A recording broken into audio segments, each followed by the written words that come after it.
Саша Філіпенка. Былы сын. Чытае Алесь Чыннік. Маёй бабулі. Заканчвалася вясна. Стрэлкі гадзінніка рухаліся да паловы на 9. Як нізкалётныя самалёты, сядала сонца. Рэдкія масты хавалі загнаныя ў трубы рэкі. Узрастала вільготнасць, выпарваўся пот. У горадзе, які больш нагадваў сіфілітыка, плавіўся асфальт ад спёкі. Зрываліся акрабаты. Струнамі цягнуліся правады.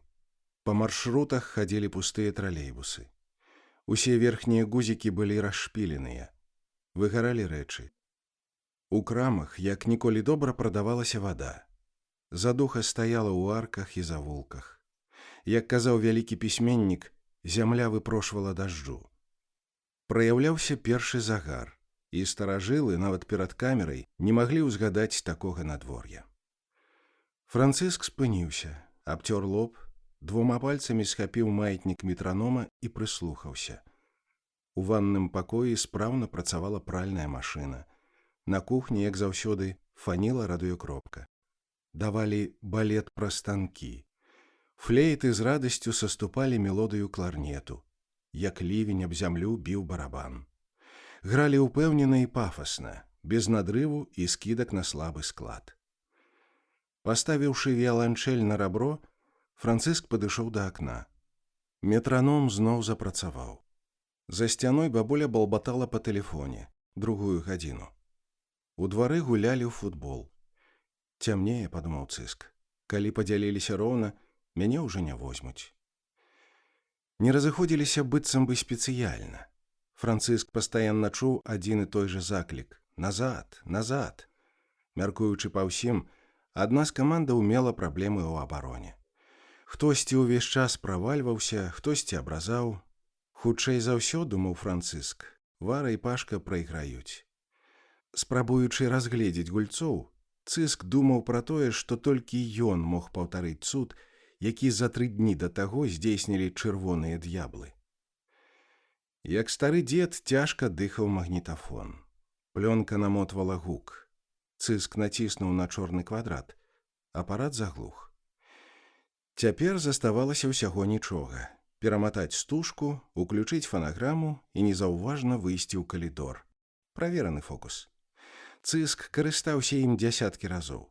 Магнітафон выконваў, бабуля верыла. Усё ішло паводле плана. Францыск сядзеў каля ўваходных дзвярэй, ключы ён знайшоў, шнуркі завязаў, як раптам па-здрадніцку гучна храбуснула калена. Спыніўся веер. На імгненне павісла цішыня. Бабуля выбачылася перад суразмоўніцай і звярнулася да ўнука. «Ты кудысьці сыходзіш? Я, па-мойму, нічога не прасіла». Францыск не адказаў, але бабуля і не чакала адказу. «Табе павінна быць сорамна падманваць блізкіх. Тое, што ты запісаў сябе на магнітафон, выдатна. Па-першае, ты нарэшце дайграў эцюд да канца, чым аўтар мог бы ганарыцца. І па-другое, цяпер ты можаш пачуць фальш. Гэта вельмі карысна, мой дарагі. Ба, ну чаму я не магу пайсці? Ба, ну хопіць бошкаць, там ужо ўсе заканчваюць. Сцямнее праз паўгадзіны. Я хоць у квадрат пагуляю. Хочаш стаць вулічным музыкам? Поспеху. Праз дваровы футбол вулічнымі музыкамі не становяцца. А вось ад музыкі вар'яцеюць. Дык я пайду? Не. У цябе праз некалькі дзён экзамен. Ты так на мяжы адлічэння. Ён усё адно пасля педнарады. Пасля педнарады не адлічаць. Да таго ж, а раптам я блісну. Я ў гэтым вельмі сумняюся. Марш у пакой. Ба, але такое надвор'е. Надвор'е і сапраўды цудоўнае. Нічога не скажаш. І з кожным днём, мой даражэнькі, яно будзе рабіцца ўсё лепшым. Здайся экзамены, нацешышся. А калі са мной што-небудзь здарыцца, раптам гэта ўвогуле мой апошні шанец пагуляць. Мне здавалася, ты пасталеў, не? Я асмельвалася думаць, што гэты аргумент надакучыў нават табе. Вяртайся, калі ласка, да сябе і не хвалюйся. Дома з табой нічога не здарыцца. Памятаеш, як вялікі паэт напісаў: «Не пакідай пакоя, пазбегні гэтай памылкі». Ён, дарэчы, быў дармаедам, Гэта нават дзяржава прызнала. Калі ты пачаў верыць дзяржаве? Марш да сябе. Францыск цокнуў, адшпурнуў красоўкі і вярнуўся ў пакой. Ляпнуў дзвярыма і заваліўся на ложак. Яго перапаўнялі юнацкая злосць і крыўда. Старая ведьма зноў завяла сваю Катрынку. Адукацыя, будучыня, каровам хвасты круціць. Што яна ўвогуле можа ведаць пра маю будучыню? Што ўвогуле хто-небудзь можа ведаць пра будучыню, калі 2 тыдні таму хлопец з паралелі памёр проста падчас урока? Спынілася сэрца. Які сэнс ва ўсіх гэтых занятках? Які сэнс ва ўсіх гэтых двухгалосых дыктантах і ланцужках трохгучнасцей? Каму патрэбныя гэтыя экзамены па спецыяльнасці і фартэпіяна? Каму трэба гэты грэбаны аркестр 3 разы на тыдзень, калі можна проста так, за 5 хвілін да перапынку, даць дуба? Ты лежачы збіраешся граць? Прачыніўшы дзверы, запытала бабуля. Зараз усё адно пачне грукаць суседка. Ідзі ўжо, толькі беражы рукі. Судны дзень здараўся штогод. Так павялося. Апошнімі днямі ў прысутнасці знясіленых і зарумзаных бацькоў радасны і тоўсты дырэктар аб'яўляў прозвішчы тых, з кім больш не па дарозе. Машэраў, Каліноўскі, Касцюшка адлічаныя. З 7 Б пытанне закрытае. Пераходзім да наступных. Штогод напрыканцы вясны педагагічная нарада у асобе дырэктара ліцэя прыходзіла да адной і той жа свяшчэннай думкі. Каўчэгу ведаў усіх не выцягнуць, таварышы. Адстаючым за борт. Адстаючым да свету ведаў не давеславаць. Тапельцам прапануецца боўтацца ў іншых месцах. Скончыўшы лінгвістычныя практыкаванні, дырэктар ліцэя, якога за вялізны жывот празвалі Бугром, падагульняў. Паважаныя бацькі, мы, на шчасце ці на жаль, другагодніцтва не вызнаём. Я гэта вам усім і заўсёды прама казаў. Людміла Мікалаёўна, прычыніце дзверы, там дзеці зноў лезуць. Віноўнікаў урачыстасці ў чытальную залу не пускалі. На ўсіх не хапіла б месца, не ўсім хапіла б слоў. Каб напалоханыя ліцэісты не тоўпіліся каля дзвярэй, дырэктар прыдумаў просты і, як яму здавалася, надзвычай дасціпны ход. Штогод у дзень педагагічнай нарады у школу запрашалі госця, як піддаць ветэрана. Абавязкова ў ордэнах, пажадана з кійком.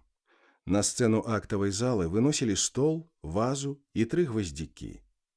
Жывыя ці штучныя, як атрымлівалася. Затым на сцэну падымаўся сам ветэран. Ліцэісты апладзіравалі і каментавалі. Глядзі, пясок на ўсходах застаўся. Зараз пачне пярдун стары байкі баяць. Ад пустой бочкі затычка. Побач з ветэранам сядала намесніца па выхаваўчай рабоце. Выбачайце, калі ласка. Бегла праз увесь будынак. Ветэран з разуменнем ківаў, кашляў, папраўляў трафейны гальштук і пачынаў вельмі ціхі, ідэалагічна выверены аповед пра вайну. Нягледзячы на тое, што гісторыі пра мужнасць і гонар хутка ўсыплялі ліцэістаў, новых забаў дырэктар не шукаў. Ён адносіўся да той катэгорыі трэнераў, якія цягам усёй кар'еры выкарыстоўвалі толькі адну расстаноўку. Навошта выдумляць штосьці новае? Каму патрэбныя іншыя кандыдаты? Людміла Мікалаёўна, а давайце запросім гэтага, як яго, які летась прыходзіў. Сапраўды, новых кандыдатаў ніхто не шукаў. Як вынік, шмат хто з ліцэістаў небеспадстаўна меркаваў, што партызан у краіне наогул адзін. Гэты партызан толькі і рабіў, што ўвесь час блукаў са школы ў школу і дурыў дзецям галаву. Калі вечар падыходзіў да заканчэння, намесніца падымала вочы на партрэт першага прэзідэнта маладой рэспублікі і з задавальненнем падагульняла. Ну што, дзеці? Раней, дзякуй Богу, быў бацька ўсіх народаў, цяпер, дзякуй Богу, будзе проста бацька. Так што вайна нам не пагражае, не перажывайце. Сказаўшы гэтыя архіважныя і патрэбныя словы, намесніца падхоплівалася і ўцякала ў бок чытальнай залы. Ветэран сарамліва ўсміхаўся і сыходзіў. У той гарачы травеньскі дзень усё павінна было прайсці па даўно адпрацаваным сцэнарыі.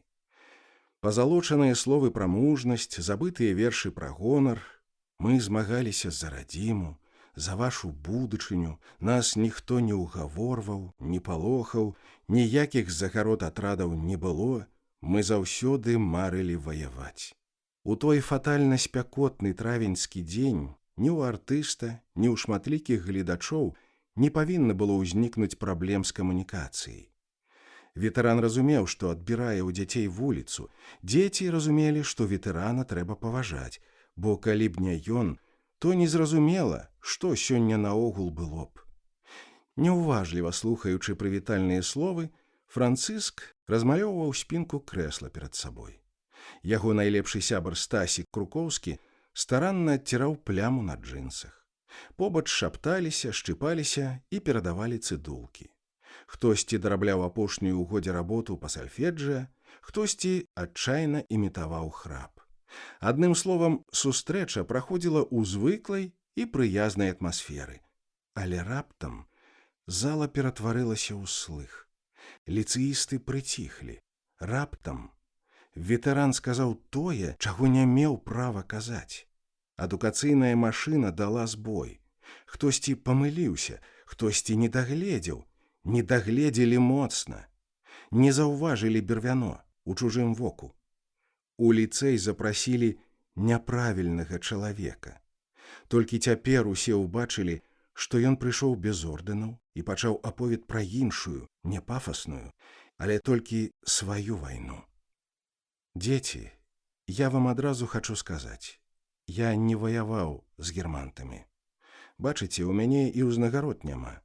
Мне іх не ўручалі.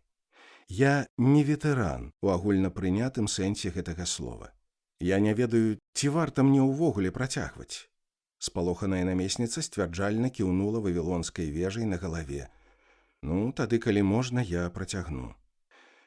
Мяне не клічуць на парады. Ды я і сам бы, безумоўна, не пайшоў. Гэта неяк нават дзіўна, што ваш настаўнік гісторыі, Валерый Семёнович, мяне запрасіў. Ён папрасіў мяне расказаць пра тое, як усё было. А як усё было? Херова ўсё было, дзеці. Зала знямела, страціла голас, сціхла, абсалютны штыль. Каўчэг мастацтва ўспыніўся, зламалася мачта, панік ветразь. Дзеці кінулі дурэць. Францыск кінуў маляваць, пляма знікла. Стас азірнуўся па баках. Аніводнай хвалі па шэрагах, аніводнага руху. Змоўклі нават тыя, хто меў паталагічную здольнасць балбатаць. Мы ваявалі супраць усіх. У гэта цяпер ніхто не верыць. Цяпер кажуць, што такога не магло быць, але было.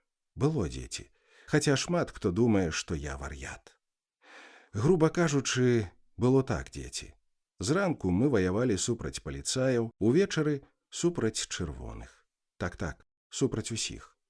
У нас не было свяшчэннай вызваленчай вайны. Мы не рухаліся з усходу на захад ці наадварот, не. Мы стаялі тут, на месцы, на сваёй зямлі. Стаялі, разумееце, дзеці? Мы не кідаліся над зотай, не ахвяравалі сабой дзеля правадыра. Не, дзеці. У нас нічога гэтага не было. Я не магу расказаць вам нічога з таго, што расказваюць у фільмах пра вайну, бо наша вайна была зусім іншая. Вайна наша была брудная, мярзотная і пахабная, бо вайна гэтая, дзеці, была па сутнасці грамадзянская. Хтосьці ў зале ведае, чым адрозніваецца грамадзянская вайна ад звычайнай. Так, пачулася з апошніх шэрагаў. Гэта калі свае сваіх гасяць. Правільна, дзеці. Гэта самая страшная была вайна. Бо ворагамі былі не толькі германты, але і свае. Але і свае, разумееце? Асабіста я нікога не вінаваціў. Калі пачынаецца вайна, табе заўсёды выпадае шанец выбраць бок, ці застацца ў баку, ці хаця б паспрабаваць застацца ў баку. Я вам, дзеці, так скажу. Калі, барані Божа, калі-небудзь пачнецца вайна, вы сядьце і добранька падумайце, за каго вам ваяваць і ці ваяваць увогуле. Вырашаць будуць вялікія дзядзькі, якім самалётамі будуць дастаўляць свежую садавіну, а загінеце вы. Вельмі хутка і ўсяго адзін раз загінеце.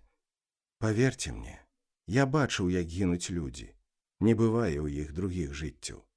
Таму заўсёды думайце, добра думайце. Шмат. Шот я не зразумеў. Дык вы што, ўсё ж такі за германтаў валілі? Пачулася з апошніх шэрагаў. Не, дзеці, не за германтаў, не. Але ведаеце, я заўсёды так разважаў.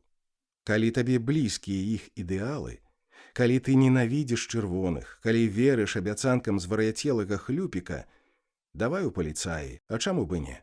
Займай іх бок, калі ты толькі верыш. Да таго ж, у іх вельмі прыгожая форма была. Мне, шчыра кажучы, заўсёды падабалася іх форма. Ім жа яе вельмі вядомы мадэльер шыў. Я заўсёды думаў, што яны добра, ва ўсякім выпадку, лепш за нас выглядаюць. Але гэта адзінае, што мне ў іх падабалася. Усё астатняе, дзеці, я ненавідзеў. Яны хацелі нас перарабіць, а гэта самае страшнае. Многае можна вытрываць, перажыць, але аднаго, дзеці, дапускаць нельга. Нельга дапускаць, каб цябе перароблівалі на кагосьці іншага, разумееце? Ну, пачалося. Кобрын, са злосцю выкрыкнула намесніца. А што адразу Кобрын? Мяне, можа, тут навогул няма. Значыцца, дзеці, я павінен быў пайсці да чырвоных. Сапраўды, чаму б мне, простаму мясцоваму хлопцу, не загінуць за чырвоных? Яны сядзяць у сваіх гарадах, адпраўляюць паэтаў і музыкаў у эвакуацыю, расстрэльваюць маіх бацькоў за тое, што тыя гавораць на сваёй мове. Сапраўды, чаму б мне не змагацца за іх правадыра, за старэйшага брата? Чаму б мне не аддаць жыццё за вар'ята, які не можа падзяліць мапу кантынента з такім жа ідыётам, як ён сам? Сапраўды, калі ты верыш, то чаму бы не? Але я, дзеці, не верыў. Ніколі не верыў. Каму ж вы верылі? З недарэчнай усмешкай спытала намесніца. Нікому. Ні тым, ні другім. Я верыў толькі ў свой дом, у сваю зямлю, у неба над маёю галавою. Я верыў у тое, што толькі я магу і павінен вырашаць, дзе і як мне жыць. І што ж вы зрабілі? Дэзерціравалі? З вашай званіцы, думаю, гэта называецца менавіта так. Так, я сышоў у лес. Збаяліся, значыцца? Са зласлівым смяшком, разлічваючы на падтрымку апошніх шэрагаў, спытала намесніца. Германты прымалі мяне за партызана. Партызаны і чырвоныя за паліцая. Я ж кажу, так я і ваяваў. Раніцай з аднымі, увечары з другімі. Калі вы называеце гэта баязлівасцю, добра, я збаяўся. Зала зашумела. Ліцэісты сталі штосьці даводзіць адно аднаму, тлумачыць, спрачацца. Вы што, адзін супраць усіх валілі? Невядома. Нас было шмат. Вельмі многія так рабілі, але пра гэта цяпер не прынята казаць. Перамаглі не мы, а расказваць пра вайну можна толькі пераможцам. Маё жыццё, мой лёс – гэта адно перманентнае адступленне. Такіх, як я, нібыта і няма. Я правёў некалькі гадоў, хаваючыся ў лясах, у хатах каталікоў і уніятаў. У 46-м я, як і многія мае таварышы, з'ехаў на хутар і жыў там недзе 20 гадоў. Потым пачаў часам выбірацца ў горад, але адно ў 91-м, праз 46 гадоў пасля вайны, пабачыўшы над сталіцай наш сцяг, я зразумеў, што мы перамаглі. Нядоўга вы радаваліся. Ціха, праз зубы, так каб пачуў толькі ветэран, працадзіла намесніца. Сустрэча з ветэранам аказалася самай доўгай за ўсю гісторыю ліцэя. Нягледзячы на тое, што намесніца ўсяляк спрабавала яе спыніць, дзеці не адпускалі госця. На працягу 2 з лішкам гадзін ліцэісты мучылі ветэрана. Яны пыталі, ускрыквалі і выгуквалі, патрабавалі і здзіўляліся, ацэньвалі і не верылі сваім вушам. Ён расказваў, і яны ператварыліся ў слых, бо ветэран выдаваў сакрэт. Ветэран расказваў тое, што ніхто ніколі не расказваў. Ён прачыняў забароненыя дзверы, і дзеці не маглі не пайсці за ім. Калі сустрэча скончылася, Францыск з сябрамі вырашылі падняцца ў сваё сакрэтнае месца – прыбіральню на 4-м паверсе. Месца, у якое не заходзілі нават самыя строгія выхавацелі. Мужчынскі клуб 16гадовых. Зона адчужэння на тэрыторыі рэспубліканскага ліцэя мастацтваў. Спісаныя вострымі непрыстойнасцямі сцены, патрэсканая плітка, унітазы без абадкоў і вырваныя нотныя старонкі, якія, папярэдне скамячыўшы, выкарыстоўвалі замест туалетнай паперы.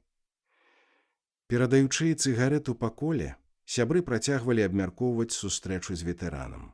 Нават не верыцца. Гэта ж сапраўднае самагубства.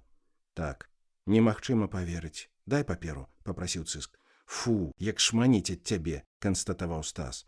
А дзеда твайго шманіць. Да заткніцесь вы оба, уваткнуўся Кобрын, якога з самай раніцы мучыў панос. Какого хера вы опять язык поменяли?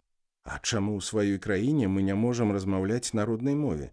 Ці нам трэба у цябе бздуна пытаць? Отец твой бздун. Разговаривайте, но определитесь. Вы язык как баб меняете. Вчера один, сегодня другой. Завтра вы на каком будете разговаривать? А што ў гэтым дрэннага? Вызіраючы з-за бетоннай перагародкі, з лагоднай усмешкай запытаў Францыск. Смотри, в штаны не наложи. Не хвалюйся, я ў адрозненне ад цябе, Серуна, сваю лічынку ўжо адклаў. Але ты мне ўсё ж адкажы. Чаму тебе так раздражняет, что мы размаўляем на родной мове? Меня раздражает только то, что это искусственно. Вы не думаете на этом языке, вы не видите на нем сны, вы не можете шутить на этом языке. Согласись, ты ни разу в жизни не рассказал мне анекдот на нем. Тут я с тобой цалкам згодны, усё так. Але гэта не адмяняе таго, што час ад часу у мяне ўзнікае жаданне размаўляць на гэтай мове. Почему? Бо яна мне тупо падабаецца, бо я хачу чымсьці адрознівацца ад іншых, бо мне не хочацца размаўляць на мове людзей, якіх аднойчы прыслалі сюды ў якасці наглядчыкаў. Цыск, но ты же говоришь с ошибками. Так, бо я толькі вучуся. А ты думаешь, что говоришь без помылок? Ты сёння раніцай сказаў цудоўную фразу «ложу в шуфлядку». Ты на якой мове гэта сказаў? Понятно, на каком. Гэта табе зразумела. А носьбітам гэтай мовы, кажу табе, не. Ложат, мой даражэнькі, у штаны, а рэчы кладут. Хера ты тут умнічаеш? У тебя 3 по языку. Бо я, у адрозненне ад цябе, не спісваю у Насці. І я не спісываю. Ды спісвай ты, хоць увесь дзённік у яе перапішы. Мне похер, бо я, у адрозненне ад цябе, ведаю, што ў рускай мове слова «шуфлядка» няма. Как нет, если в каждом столе есть шуфлядка? А вось так. У столе ёсць, а ў рускай няма. Францыск мае рацыю, зашпільваючы прарэх, перабіў Крукоўскі. Няма такога слова. То бок цяпер яно ёсць, бо мы яго ўжываем. Але прыйшло яно да нас не з усходу, а ад германтаў. Я думаю, яшчэ ў часы першай акупацыі. У іх я дазнаваўся. Высоўная скрынка ў стале называецца шубладе. А ў тваіх вялікіх братоў, пра якіх ты так дбаеш, гэтага слова, вядома, няма. Да идите вы в жопу, ни о ком я не дбаю. Просто тупо, что вы вдруг решили поменять язык. Глупо начинать говорить на одном языке, если все вокруг говорят на другом. Спяшаюся табе нагадаць, што ў нас усё навучанне вядзецца на гэтай, як ты кажаш, одной мове. Не волнуйтесь, недолго осталось. Со следующего года все вернут. Неясно, чему ты радуешься. Я радуюсь здравомыслию. Западная часть страны, пожалуйста, пусть говорит, но здесь мы всегда говорили на этом языке. Так, твоя правда. Тут заўсёды размаўлялі на мове нашей старэйшай сястры, на великом и могучем. Он-то тебе чем не угодил? Ды не, усім дагадзіў. Мы ж братские народы. Мы ж малодшие браты, блядь. Мы ж у адных окопах гнілі и бла-бла-бла. Шкада толькі, што памяць у нас кароткая, як твой струк. Але што з нас возьмеш? Мы ж малодшыя, дурнаватыя, мы ж нібыта крыху горшыя. Мы ўсе зазубрылі тое, што ў нас у вайну з германтамі загінуў кожны 4. Але чамусьці ніхто з нас не памятае, што падчас крывавага патопу, які зладзілі нашы дарагія старэйшыя браты, загінуў кожны другі. Нас было 5 миллионов, а стало 2,5. Блядь, Франциск, когда это было? Ты бы еще бабушку свою вспомнил. И вспомню. Перайди дзіцячую чыгунку, зайди ў парк і паглядзі, колькі людзей на пачатку стагоддзя расстралялі толькі за тое, што яны размаўлялі на сваёй мове. Ты просто уяві сабе гэтых людзей. Просто уяві, што яны былі, а потым у адзін дзень іх расстралялі. Расстралялі нашы шаноўныя браты. Расстралялі не за крадзяжы, не за забойствы, не за разбоі, але толькі за тое, што яны гаварылі на сваёй роднай мове, на мове, на якой сапраўды думалі і умелі расказваць анекдоты. Нас з Крукоўскім маглі б сёння расстраляць толькі за тое, што мы толькі што на унітазе крыху папиздзелі. Маглі! Раньше много за что могли расстрелять. За стихи могли, за все что угодно могли. Но они и своих хвалили. Не в языке была проблема. А мне якая справа да гэтага? Мы іншая краіна, мы іншы народ, зразумей гэта. Тут мы павінны вырашаць, як нам жыць і размаўляць. Так што ты памыляешся. Нет, ты не прав. Ты ладно вам, стихните, знайшлі чаго сварыцца. Не, гэта важна. Цалкам сур'ёзна адказаў Франциск. Важна, важна, пагадзіўся Стас. Але не настолькі, каб вы цяпер, як ідыёты, сраліся са спушчанымі порткамі. Мір? Мудак. Сам мудак. Калі дыпламатычныя адносіны паміж дзвюма ячэйкамі прыбіральні былі адноўленыя, хлопцы вырашылі раскурыць апошнюю цыгарэту дружбы і, забыўшыся пра вайну, гісторыю і мову, пераключыліся на не менш важную для падлеткаў тэму. «Калі я траплю ў рай, — пачаў Стасік, — никогда. Бульбаноиды не попадают в рай. Гэта яшчэ чаму? Аксіома. Ну, ведаеш. Асабіста я не веру ў рай, — выпусціўшы дым, сказаў Цыск. Будьте любезны, разъясните, спадар Лукич. Вельмі проста. Глядите, допустим, я трапляю ў рай. Да твоя дупа даже в двери не влезет. Что уж там про рай говорить? Придурок, я самый худый из вас. Каратей, допустим, я трапляю ў рай. А что такое? Суцэльная асалода, дзяўчаты, алкаголь, перамога любимой команды. Калі я трапіў у рай, значыцца, моя команда заўсёды павінна перамагаць, так? Так. Ну, допустим. Допустим. Ну, дык вось. Перамагае моя каманда ва ўсіх кубках, выйграе ва ўсіх лігах, і раптам у рай трапляе Крукоўскі са сваёй любоўю да аўтазапчастак. Лепш, чым за мусароў заўзець. Я ж не вінаваты, што іншых камандаў у горадзе няма. Ну, няважна. Калі рай – гэта тое месца, ад якога пасля нашага жахлівага зямнога жыцця усе мы павінны атрымліваць максімум асалоды, то каманда Крукоўскага таксама павінна перамагаць. Ну, допустим. Як гэта допустим? Што гэта за гаўно, калі і ягоная, і мая каманды ўвесь час перамагаюць? Хтосьці павінен прайграваць, інакш гэта падман. Ну, будут побеждать и его, и твоя команда. Просто вы не будете знать об этом. Ну, не. Я хочу трапіць у такі рай, дзе выйграе толькі моя команда. У адваротным выпадку, нахуй такі рай? Зыходзячы з тваёй логікі, у рай могуць трапіць заўзятары толькі адной каманды. Ага, болельщики зборнай папскага престола, змыўшы за сабой, падагульніў Кобрын. Пакуль хлопцы кашлялі ў прыбіральні на 4-м паверсе, у чытальнай зале, адольваючы стомленасць і задуху, выкладчыцкі склад працягваў агучваць вердыкты, адлічыць, пашкадаваць, пакінуць, выкінуць. Пра кагосьці спрачаліся, кагосьці выключалі без лішніх шкадаванняў. Пры адчыненых вокнах пад шамаценне здаровай лістоты сярод іншых разглядаліся справы 16гадовага Кобрына за паскудныя паводзіны і двойку па геаграфіі і яго равесніка Лукіча, без тлумачэння ўсім зразумелых прычын. Калі Кобрына ад хвалявання цэлы дзень праймаў панос, то Цыск, наадварот, мог пахваліцца цудоўным страваваннем. Ён ведаў, што нічога не здарыцца, што ўсё пройдзе добра. У такія дні Цыск нярэдка адчуваў незаслужаную перавагу. Ён разумеў, што ў адрозненне ад мамы Дзімаса, якая ўсё жыццё прапрацавала правадніцай, Яго бабуля абавязкова знойдзе і прад'явіць суду патрэбны і вырашальны аргумент. Прад'явіць зрэшты таемна. Франкліна ў кабінеце дырэктара, пятую Шанель у гасцях у намесніцы па музычнай рабоце. Калі пра нешта і варта было перажываць, дык толькі пра тое, што пасля педнарады бабуля закоціць яму ебаністычны скандал. Будзе гаварыць, і ўсё адно, урэшце рэшт пахваліць. Францыск быў разгільдзяем, але многія выкладчыкі яго любілі. Не толькі за тое, што ён быў крыніцай дадатковага прыбытку, хабар бралі не ўсе, але і за жывы розум і назіральнасць. Цыск ніколі не зубрыў, аднак амаль заўсёды ведаў даты бітваў, аб'яднанняў распадаў, не поркаўся ў шпаргалках, але з лёгкасцю выкарчоўваў генеалагічныя дрэвы славутых і не вельмі родаў. Кожны раз, калі напрыканцы траўня паўставала пытанне пра адлічэнне Лукіча, які зусім разбэсціўся, выкладчыкі гісторыі і літаратуры уставалі на яго абарону.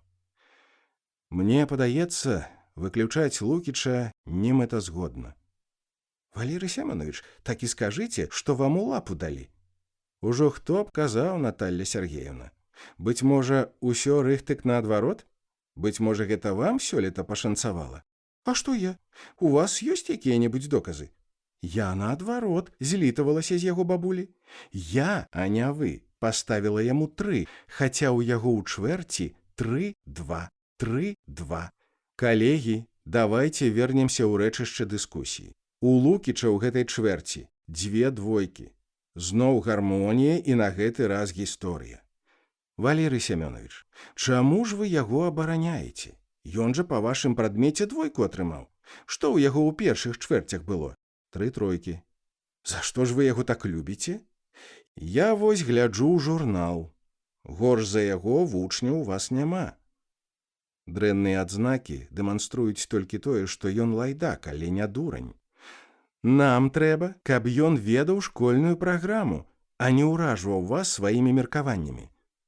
Мне здавалася, што нам важна выхаваць чалавека, які думае. Вам няправільна здавалася, Валерый Семёнович. Чалавек ужо паводле азначэння свайго істота, якая думае. Так што не варта вынаходзіць кола. Усё ўжо зрабілі да нас. А раз ужо пайшла гаворка пра людзей, якія думаюць, магчыма, справа ўсяго толькі ў тым, што ён падзяляе вашы падазроныя палітычныя погляды. У 16 гадоў не складана стаць на шлях нігілізму. Што значыць падазроныя? Што вы маеце на ўвазе? Вы цудоўна ведаеце, што я маю на ўвазе. Усім вядома, Валерый Семёнович, да якой ступені вольна вы трактуеце напісаныя ў падручніках пастулаты. Якія менавіта? Што значыць, якія менавіта? Я пытаю, якія менавіта пастулаты. Адкажыце мне, якія пастулаты? А то вякніце і адразу, як штраус, галаву ў пясок хаваеце. Вашы каламбуры, Валерый Семёнович, ужо даўно нікому не смешныя. Вам патрэбныя прыклады? Ды хацелася б. Вы ж расказвалі вучням пра 115-ы паліцэйскі батальён, ці не так? 118, калі быць дакладным. Так, расказваў. І што тут такога? Як гэта што? Не, ну вы чулі? Ён яшчэ пытае, што тут такога? Якое нахабства! А тое, Валерый Семёнович, што кожнаму дзіцяці вядома і павінна быць вядома надалей, вёску спалілі германты, а не ваш батальён, як вы сцвярджаеце. Вы што, былі там? Свечку трымалі? Вельмі дасціпна. І батальён быў не мой, але не важна. Можна, я задам вам толькі адно пытанне. Адно пытанне. Якія германты? Што значыць, якія германты? Я вас пытаю, якія германты палілі вёску? Звычайныя, которые былі тут, гэта ўсім вядома. Усім вядома? Каму ўсім? Усім, хто жыў, хто ваяваў? Так. Усім вядома, што ў тыя часы фронт стаяў далёка адсюль. Германты былі тут у лепшым выпадку адзін на ўсю вёску, ці нават на раён. Былі паліцаі. Але яны фарміраваліся з нас, лабасаў і хахлоў. Прычым тут германты? Менавіта гэта я і тлумачыў вучням. Нічога больш. Я расказваю факты, а не перажаваныя казкі вашых аўтараў. Германты палілі вёскі. Гэта факт. Я іх не апраўдваю, але я за гістарычную справядлівасць. Быць можа, яны палілі нейкія іншыя вёскі, але не гэтую. Гэтую дакладна спалілі хахлы. Тое, што на яе месцы пабудавалі мемарыял і цяпер нязручна капацца ў праўдзе, не мая віна. Ваш абавязак, даражэнькі мой, тлумачыць тое, што напісана ў падручніку. Вы выкладчык. Вы павінны тлумачыць. Вам плацяць за тое, што вы дапамагаеце вучням засвоіць праграму. Толькі і ўсяго. Вам не трэба нічога дадаваць ад сябе. Я паўтараю, Валерый Семёнович, вам трэба тлумачыць тое, што напісана ў падручніку. А ў падручніку і наогул ва ўсіх крыніцах напісана, што палілі германты. Гэта адна з галоўных старонак у гісторыі нашай краіны. Разумееце? Гэта гістарычная святыня. Гэта як наш герб, як сцяг, пад якім змагаліся нашы дзяды. Гэта амаль наша ўсё. Але ж ёсць дакладныя сведчанні. Дзяржава лепш ведае. Вы звычайны настаўнік, а пытаннямі нашай гісторыі займаюцца больш кампетэнтныя людзі. Калі вы ў нас такі разумнік, што ж вы, Валерый Семёнович, не працуеце ў Акадэміі навук? Вас паслухаць, дык пры германтах наогул жылося лепш, чым пры нашай уладзе. Пры вашай. Для мяне яна не наша. Не перапыняйце мяне. Бацькі скардзяцца, што вы расказваеце дзецям, быццам германты адкрывалі школы, кармілі тут, разумееш, усіх вакол шакаладам, а нашы родныя браты, людзі, з якімі мы гнілі ў адных акопах, варвары нейкія, атрымліваецца. Вас паслухаць, дык на поўначы горада таксама яны расстрэльвалі, а не германты. Ды якія германты ў 1930... Давайце спынімся. Ваша пазіцыя, Валерый Семёнович, нам зразумелая, дзякуй. Сядайце, але, калі ласка, сачыце за сваімі словамі. Мы вас вельмі цэнім, як педагога, і асабіста мне было б крыўдна развітацца з вамі праз вашу ж дзіўную жыццёвую пазіцыю. Пра свае погляды вы можаце заяўляць на выбарах. Вось у кабінках і самавыражайцеся. А тут у нас не цырк і нават не парламент. У нас тут ліцэй, вельмі вядомы ліцэй. Так што давайце вернемся да Лукіча. Ці ёсць яшчэ хтосьці, хто хацеў бы за яго заступіцца? Так, я, калі можна. Лідія Івановна, вы? Божухна, ды што ж у вас ва ўсіх за скандынаўскі сіндром такі? Вы ж самі пазаўчора рыдалі ў мяне ў кабінеце. Хто мне казаў, што ён вечна не гатовы, што пакеплівае з вас? А пераказы піша лепш за ўсіх. Даруйце, можна я нешта скажу? Так, Людмила Антоновна. Я вось тут усё слухаю і разумею, што ў нас тут многія забываюцца пра тое, што мы перадусім музычны ліцэй. Мы рыхтуем музыкаў, такая ў нас, так бы мовіць, спецыялізацыя. Што мы можам сказаць пра Лукіча, як пра музыку? Ці ёсць у яго талент? Ці ёсць будучыня? Ці будзе ён калі-небудзь зарабляць на хлеб тым, што грае на віяланчэлі? Ці стане музыка яго хлебам? Безумоўна, не. Гэта так, для пачатку. Цяпер давайце пагаворым пра яго прафесійны інструментарый. Чым ён валодае? Чым можа пахваліцца? Ці ёсць у яго хаця б абсалютны слых? Абсалютнага слыху ў Лукіча няма. Я б сказала, слыху зусім няма. Ён глухі. Па сальфеджа у яго вечна двойкі. У яго рукі не сыходзяцца, разумееце? Ну не можа ён адной рукой дырыжыраваць, а другой граць і яшчэ спяваць пры гэтым. Складана яму. А вы мне нешта тут расказваеце пра тое, што ён павінен застацца з намі. Не павінен. Не павінны ў нас заставацца дзеці, якія не могуць элементарны аднагалосы дыктант напісаць. Я наогул не ўяўляю, што мне з ім рабіць. Цяпер давайце паглядзім далей. Як у яго справы з фартэпіяна? Вы чулі, як ён грае? Хто-небудзь з вас бываў у яго на экзаменах? Добра, калі да экзамену ён зводзіць п'есу 2 рукамі. Ён жа месяцамі ў класе не з'яўляецца. І апошняе. Спецыяльнасць. Ці атрымаецца з Лукіча віяланчэліст? Добры, дыхтоўны віяланчэліст. Ці зможа ён паступіць у кансерваторыю, сесці ў яму? Абсалютна дакладна не. Яму і цяпер вельмі складана спраўляцца з праграмай. Ён вельмі адстае. І што вы прапануеце рабіць? Цягнуць гэтую валынку, каб у рэшце рэшт перавесці яго на басэтлю? Пашкадуйце ж хаця б педагогаў басэтлі. Яны ўжо чым вам не ўладзілі. Чаму яны павінны мардавацца з гультаямі? Чаму, калі дзеці нічога не хочуць рабіць, калі не любяць музыку, мы іх ці на тубу, ці на басэтлю? Музыка не выносіць лодараў. Тут патрэбная праца. Праца і яшчэ раз праца. Лукіч не ведае, што гэта значыць. Калі ў яго ёсць нейкія поспехі ў літаратуры ці ў гісторыі, я вельмі за яго радая. Але яшчэ раз хачу нагадаць. Мы рыхтуем музыкаў, а не гралапанаў і пісак. І многіх вы ўжо падрыхтавалі. Каго? Музыкаў. Не кажыце глупству, Валерый Семёнович.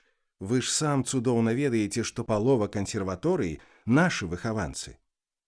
А далей што? Далей, кім яны робяцца, вашы выхаванцы? Прадаўцамі аргтэхнікі, трэція скрыпкі ў оперным тэатры.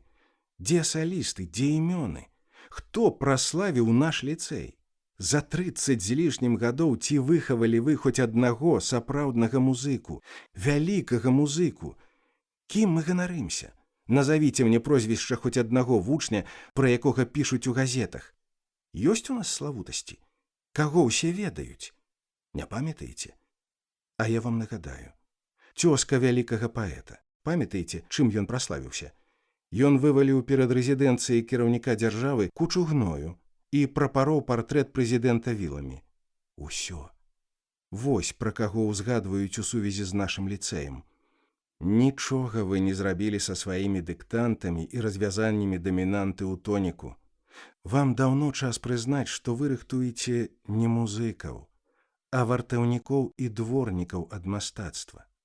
За 30 гадоў мы не вырасцілі аніводнага музыкі сусветнага ўзроўню. Аніводнага. Адныя толькі кадры для прэзідэнцкага аркестра, які сустракае паслоў з краін трэцяга свету. Кім яны стануць? Кім? Кім, я вас пытаю? Давайте разам раскажам ім пра музыку, гісторыю, літаратуру, жывапіс. Давайте навучым іх самым простым рэчам – думаць, сумнявацца і задаваць пытанні, а не на славянскім бедламе акампаніраваць няздарам. Калегі, так мы можам вельмі далёка зайсці. Я заклікаю вас да спакою і парадку. Канец года, усе мы, канешне, стаміліся. Хутка лета, адпачнём і, так бы мовіць, у новы год і ў новы бой. Валерый Семёнович, вы, канешне, вельмі цікава распавядаеце. Шкада толькі, што не па справе. Усе мы ведаем, што музыкі і мастакі ў нас у школе атрымліваюцца добрыя, дыхтоўныя, якасныя. Хлопцы на трубах граюць, дзяўчаткі пейзаж могуць намаляваць. Без мазні выпускаем, дзяржава не скардзіцца. Вось хацелі ж нас закрыць і акадэмію міліцыі тут зрабіць, але потым дзяржава зразумела, наколькі мы важныя. Так што давайте не будзем ставіць пад сумнеў поспехі нашага музычнага аддзялення. У нас грамат шмат. Давайте лепш працягнем. У нас наперадзе яшчэ 12 чалавек. З Лукічам, я так разумею, пытанне вырашанае. Адлічваем. Калі ў прыбіральні сабралася ўся кампанія, Крукоўскі прапанаваў не чакаць вынясення прысуду, але як мага хутчэй паехаць на канцэрт. Не пагадзіліся толькі Цыск і Кобрын. Кобрын баяўся адлічэння, Францыск – вялікай колькасці людзей. Пагналі на канцэрт. А хіра там рабіць? Фестываль піва, пойла бясплатнае, а ты пытаешся хіра там рабіць. Не самая прыемная кампанія. Мы і 20 тысяч п'яных ідыётаў, якія сцягнуліся з усяго горада на пах халяўнага бухла. А ты абстрагуйся, Лукіч. Уяві, што вакол нікога няма. Вельмі складана абстрагавацца, калі ў цябе пэйджар адбіраюць. А Настя твая што, не ідзе? Ды ідзе нібыта, у тым жа і справа. Значыцца тое, што мы цябе клічам, табе похер, а тое, што нейкая дурніца, нагода. Яна, між іншым, мая дзяўчына. Гэта не адмяняе таго, што яна дурніца. У метро Стасік, як звычайна, каверкаў назвы станцый. Парк Чарапушкінцаў, а куды мяне павук, плошча Ябуя Коласа, плошча Мненеўмогі і, нарэшце, Акцябляцкая. На ёй вырашылі выйсці і спусціцца да старога горада пехатою. Францыск шчыра баяўся вялікіх свят. Фестывалі, дні горада, парады перамогі. У такія дні карэнныя жыхары лічылі за лепшае сядзець па дамах. Усенародныя гулянні, як правіла, плаўна перацякалі ў кулачныя баі. Нагоды для бойкі ніхто не шукаў. Дастаткова было таго, што ты апрануты не так, як чалавек, які б'е першым. Справакаваць гвалт маглі новыя красоўкі ці дарагі заплечнік. Пасля рэферэндуму 95-го года колькасць такіх вулічных боек вырасла ў геаметрычнай прагрэсіі. Краіна падзялілася на здраднікаў і тых, хто галасаваў за ўваскрашэнне вялікай імперыі. Апошнія перамаглі. З гэтага часу вялікі горад ва ўсходняй частцы кантынента належаў ім, праваслаўным атэістам, дзецям і ўнукам актывістаў ніжэйшых саслоўяў і сакратароў первічных партыйных арганізацый. Кожны раз іх масавыя гулянні ператвараліся ў звычайны шабаш, дзе вернападданныя новага прэзідэнта маглі напоўніцу нацешыцца сваёй уладай, што мацнела з кожным днём. Менавіта тут, на галоўных плошчах горада, яны мелі поўнае і святое права нагадаць пераможаным, хто цяпер гаспадар. Насці не падабаўся аніводны з гуртоў, што выступаў на канцэрце. Аднак яна лічыла, што такую падзею прапускаць нельга. У нас усё роўна нічога не адбываецца. Для нашай вёскі нават гэтая падзея. Дамовіліся, што цыск будзе чакаць яе каля выхада з метро. Доўга вырашалі, каля якога менавіта, і ўрэшце рэшт сышліся на бліжэйшым да лядовага палаца. Неба было чыстым і ва ўсіх сэнсах ясным. Ладно, чакай сваю ідыётку. Мы пайшлі да сцэны. Там цыгареты, кажуць, бясплатна раздаюць. Добра, давайте там і сустрэнемся. Проста да сцэны падыходзь. Чакаючы Насцю, Францыск разглядаў мінакоў і сам сабе жартаваў з безгустоўна апранутых равеснікаў. Калі першая кропля дажджу упала на твар, цыск быў усяго за некалькі крокаў ад перахода, але ў схованку не паспяшаўся. Вада здалася чымсьці іншародным. Пры такой гарачыні пра дождж не магло ісці і гаворкі. Тут не было месца ападкам, адной толькі духаце. Напэўна, птушка ліха на яе, падумаў цыск. Праз імгненне вылазка паўтарылася. Зноў кропля, і яшчэ, кап, і яшчэ, мадэрата, алегра і зараз жа прэста, адна за адной памерам з вішню. Узняўшы галаву, Францыск убачыў, што неба вока мгненна змяніла колер, стала чорнае, як асфальт. Ударыў лівень, з градам. Скаланулася зямля. Абвалілася тэмпература. Пасыпаліся ледзяныя аскепкі, як шкло, быццам хтосьці разбіў неба, быццам хтосьці уключыў ледзяны душ. Затрубіў гімн в вадзе, застукаў камертон, страшны. Цыск азірнуўся. Курва! З усіх бакоў, быццам узмыў, шматтысячны натоўп пацёк у пераход. Францыск аслупянеў, уздрыгнуў, скурчыўся. Халодная майка прыліпла да цела. Змоклі красоўкі. Яму трэба было тэрмінова нешта зрабіць, але ён не мог паверыць уласным вачам. Некалькі тысяч чалавек беглі наўпрост на яго. З поўдня, з поўначы, справа і злева, як усе пералётныя птушкі свету. У адно толькі месца, туды, дзе была адна адзіная, бліжэйшая схованка ад дажджу. Задрыжалі рукі. Апрытомніўшы, цыск паспрабаваў перабегчы праз дарогу, але было позна. Дарогу заступіў міліцэйскі кардон. На праезжую частку нікога не пускалі. Чалавек у шэрай, як неба форме, загадаў вяртацца назад. Францыск папаўся. Ён зразумеў, што цяпер можа бегчы толькі ў пераход.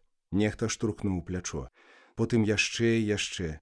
Францыск раптам адчуў, як ногі мімаволі адарваліся ад зямлі.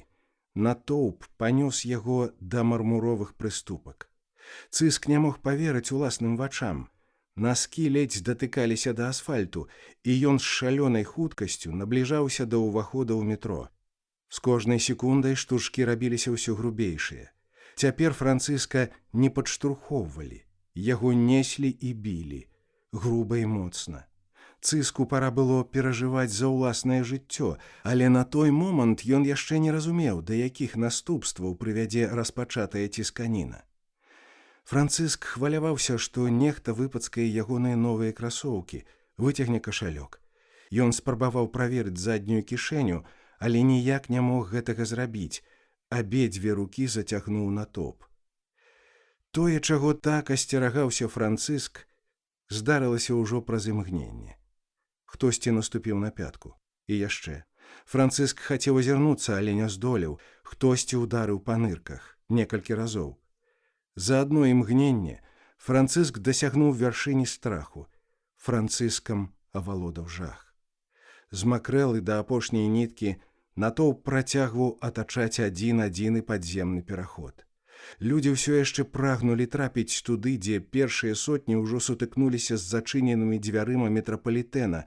У сувязі з правядзеннем масавага мерапрыемства ў мэтах бяспекі станцыю вырашылі зачыніць. Вялізны прэс уключыўся. Звер, які спаў тысячы гадоў, расплюшчыў вочы. Мясарубка запрацавала. Звер зароў. Натоўп уз'яднаўся. Прагучаў жудасны крык. Раздушылі цішыню. Зламаліся першыя косткі. Затапталі жанчыну і яе дачку. У сухім пераходзе пралілася кроў. Усіх, хто ў гэты час апынуўся побач, чакала тая ж доля — смерць. Там, наверсе, ніхто не хацеў мокнуць, і, значыць, тут, каля залітых крывёю зачыненых дзвярэй, трэба было ўшчыльніцца. Куча мала. Вясёлая дзіцячая гульня, у якую ў той вечар вырашылі дагуляць да канца. Адну за адной галовы паўжывых людзей сціскаў вялізны д'ябальскі прэс. Вучоныя сцвярджалі, што косная тканка на сцісканне прыблізна ў 5 разоў мацнейшая за жалезабетон, але проста на вачах Цыска мужчыну паламалі галёначную костку. Францыска душылі. Ён адчуваў рэзкі боль у правым прыдалонні, але па-ранейшаму не мог вызваліць руку. Чыёсьці цела прыціскала яе да сцяны. Пад пазногці забіваўся бруд. Пачыналася жывёльная барацьба за жыццё. Тыя, хто яшчэ мог рухаць канцавінамі, пускалі ў ход кулакі, кастэты і нажы. Астатнія спрабавалі дыхаць, наіўна, бязглузда, разяваючы рты, нібы рыбіны. Панічна пульсуючы, натоўп, быццам хваля, калыхаўся то ў адзін, то ў другі бок. Кожны стараўся адваяваць сабе хаця б сантыметр лішняй прасторы, але зрабіць гэта было ўжо немагчыма.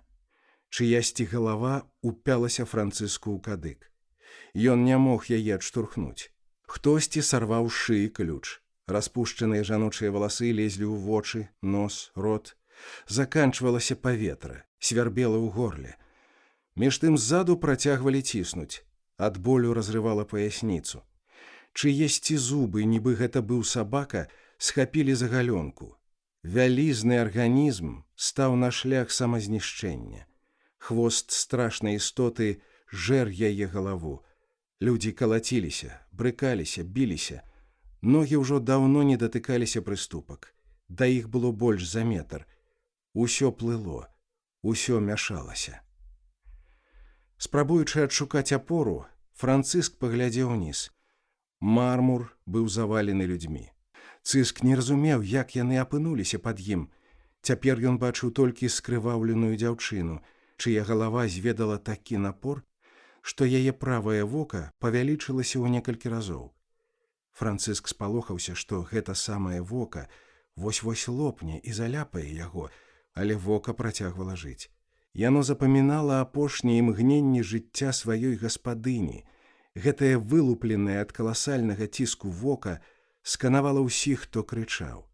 Усё гэта цягнулася не больш за імгненне, але Францыску здалося, што вялізнае вока разглядала яго цэлую вечнасць. Яно штосьці намаўляла яму, тлумачыла. Францыск не мог адарвацца ад гэтай вялізнай лінзы, але раптам, як маланка, чысці абцас увайшоў наўпрост у вочны яблык. Ад жаху Францыск зажмурыў вочы.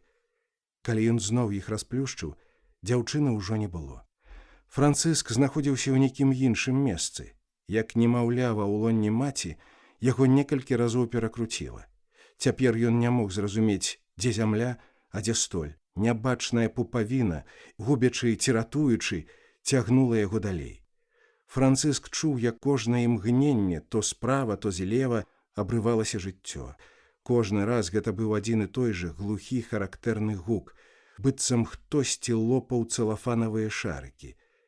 Увесь гэты час Цыск маўчаў, але раптам, усвядоміўшы, што недзе тут, можа быць, усяго за некалькі метраў ад яго, змагаецца за жыццё яго каханая, закрычаў: «Насця! Насця! Дзе ты? Насця!» На крык адразу ж нехта адгукнуўся і ўдарыў Францыска ў скронь. Крычаў не толькі Цыск, крычалі ўсе. Крычалі так гучна, што ніхто не чуў уласнага голасу. Крычалі яшчэ гучней, бо кожны другі быў аглушаны. Крычалі, што сілы, як біліся: «Уёбішча! Прымі рукі, Божа! Жывёла! Ды што ж вы робіце, сукі? Блядь, памажыце! Людзі добрыя!» Францыск аберуч упінаўся ў столь перахода. Тынкоўка забівалася пад зламаныя пазногці, і невядомая сіла працягвала засмоктваць яго ў глыбіню людскога балота. Незнаёмая, невядомая, незразумелая, цёмная, шэрая сіла засмоктвала туды, дзе амаль не заставалася паветра. Заканчваўся кісларод, выходзіла са строю вентыляцыя. Адзін за адным, адна за адной хлопцы і дзяўчаты гублялі прытомнасць, ператвараючыся са стварэнняў, што змагаюцца за ўласнае жыццё, у недарэчныя прылады забойства. За некалькі хвілін пераход забіўся як сцёк. Сродак ад людскога засору давялося выдумваць на хаду. Уверсе, перад усходамі, людзі, якія зразумелі, што адбываецца, паспрабавалі дакрычацца да неўтаймоўнага шматтысячнага натоўпу: «Назад, назад, назад, блядь, там пиздец!» Але натоўп працягваў наступаць. Змакрэлыя людзі, смеючыся, беглі да схованкі. Як хвалі аб хвалярэз, аб пераход разбіваліся людзі. Іх рабілася ўсё больш і больш. Прарваўшы ачапленне, яны ўсё яшчэ стараліся прабрацца да ўвахода, туды, дзе за шклянымі дзвярыма стаяў міліцыянер. Ён назіраў за тым, як пад столь забіваюцца целы, і ад жаху не мог крануцца з месца. Мужчына ў шэрай, як неба, форме глядзеў на смерць і, як зачараваны, паўтараў касірцы, якая рыдала, адну адзіную фразу: «Ёб твою мать!» Міліцыянер бачыў Францыска. Гэта быў звычайны падлетак, якога прыціснула да шкла. Міліцыянер думаў, што проста цяпер, праз імгненне, у гэтага хлопца трэсне чарапная каробка. Апынуўшыся пад душнай коўдрай, сшытай з дзясятка чалавечых цел, гэты падлетак знепрытомніў ці памёр. Міліцыянер не разбіраў, ён толькі паўтараў: «Ёб твою мать!» Апамятаўшыся, прытрымліваючы дзвюма рукамі рацыю, міліцыянер паведаміў у эфір: «Напэўна, трэба падмога». Ён спрабаваў расчуць адказ камандзіра, але храбусценне пазваночнікаў і неймаверны лямант усё заглушалі. Калі натоўп удалося спыніць, у невялікім пераходзе назбіралася каля 500 цел. Скрываўленыя і без дыхання. Людское браджэнне. Пакуль адны выклікалі хуткую дапамогу, другія, разграбаючы целы, спрабавалі дапамагчы тым, хто яшчэ падаваў прыкметы жыцця. У гэты час трэція, пад выглядам дапамогі, спрытна зрывалі з людзей гадзіннікі і ланцужкі. Сапраўды, першымі з карабля на баль прыбягаюць пацукі. Пакуль трэція працягвалі рабіць тое, што рабілі, чацвёртыя з жахам расказвалі пятым, што там, паходу, поўная срака, што, карацей, яны ўсе туды папёрлі, а мянты, мудакі, зачынілі дзверы ў метро і нікога не пускалі, і што, паходу, з іншага боку, з іншай вуліцы, з боку сабора, у пераход таксама беглі людзі, і што няясна, колькі наогул тысяч людзей сутыкнулася ў вузкім пераходзе, і што бабы, блядь, на сваіх ябаных абцасах паслізгваліся на слізкім мармуры, падалі і ўсё, блядь, прыехалі. Насця спазнілася. Моцна. Ніяк не магла выбраць майку, якая б ёй пасавала. Першая занадта прасвечвалася, на другое ні адтуль ні адсюль з'явіліся бобачкі. Калі яна паспрабавала падысці да перахода, усё вакол было ачэплена. Паўсюль вылі сірэны хуткай дапамогі. Мітусіліся нейкія людзі. Жанчыны чамусьці плакалі. Рыдалі мужчыны. Насця зразумела, што канцэрт скончыўся. Напэўна, зноў гэтыя тупыя апазіцыянеры нешта ўчынілі, падумала яна. Вечна яны ўсім незадаволеныя. Столькі міліцыі бывае толькі на маршах свабоды. Падышоўшы да аднаго з міліцыянераў, дзяўчына паспрабавала патлумачыць, што ёй трэба прайсці да перахода, што ў яе там спатканне з хлопцам і што... Ад грубых слоў міліцыянера Насці стала не па сабе. Дзяўчына пачырванела. Яна не прывыкла, каб з ёй, самай прыгожай дзяўчынкай школы, так размаўлялі. «Хам», – падумала Насця і адышла ўбок. Ад крыўды яна ледзь не заплакала. Дзяўчына так разнервавалася, што не заўважыла, як побач, усяго за некалькі метраў ад яе, пранеслі цыска. У той вечар сталічныя тэлефонныя сеткі зведалі небывалую нагрузку. Горад вібрыраваў, закіпаў. Пытанняў было так шмат, што задавалі толькі адно. «Быў?» «Не, дома сядзеў». «Мой таксама». «У каго-небудзь з тваіх?» «Не, дзякаваць Богу». Горад ведаў. Нешта здарылася, але што менавіта, не разумеў. Адны сцвярджалі, што падчас канцэрта абвалілася столь ці нават балкон з людзьмі, іншыя, што ў метро сутыкнуліся цягнікі, хтосьці казаў пра масавую бойку, хтосьці пра выбух. Не сумняваліся толькі ў тым, што трагедыя адбылася каля старога горада, на праклятым месцы. Дзяўчаткі вярнуліся? Не. Звані ў лякарні. Якія? Навошта? Проста гуляюць недзе. Яны на нейкі канцэрт збіраліся. Звані, кажу табе, дурніцы, ў лякарні. Ды ў якія? У любыя. Цяпер усё адно. Мама Францыска даведалася пра здарэнне раніцай наступнага дня. Разам з сяброўкай яна вырашыла ўзгадаць маладосць і паехала на мора.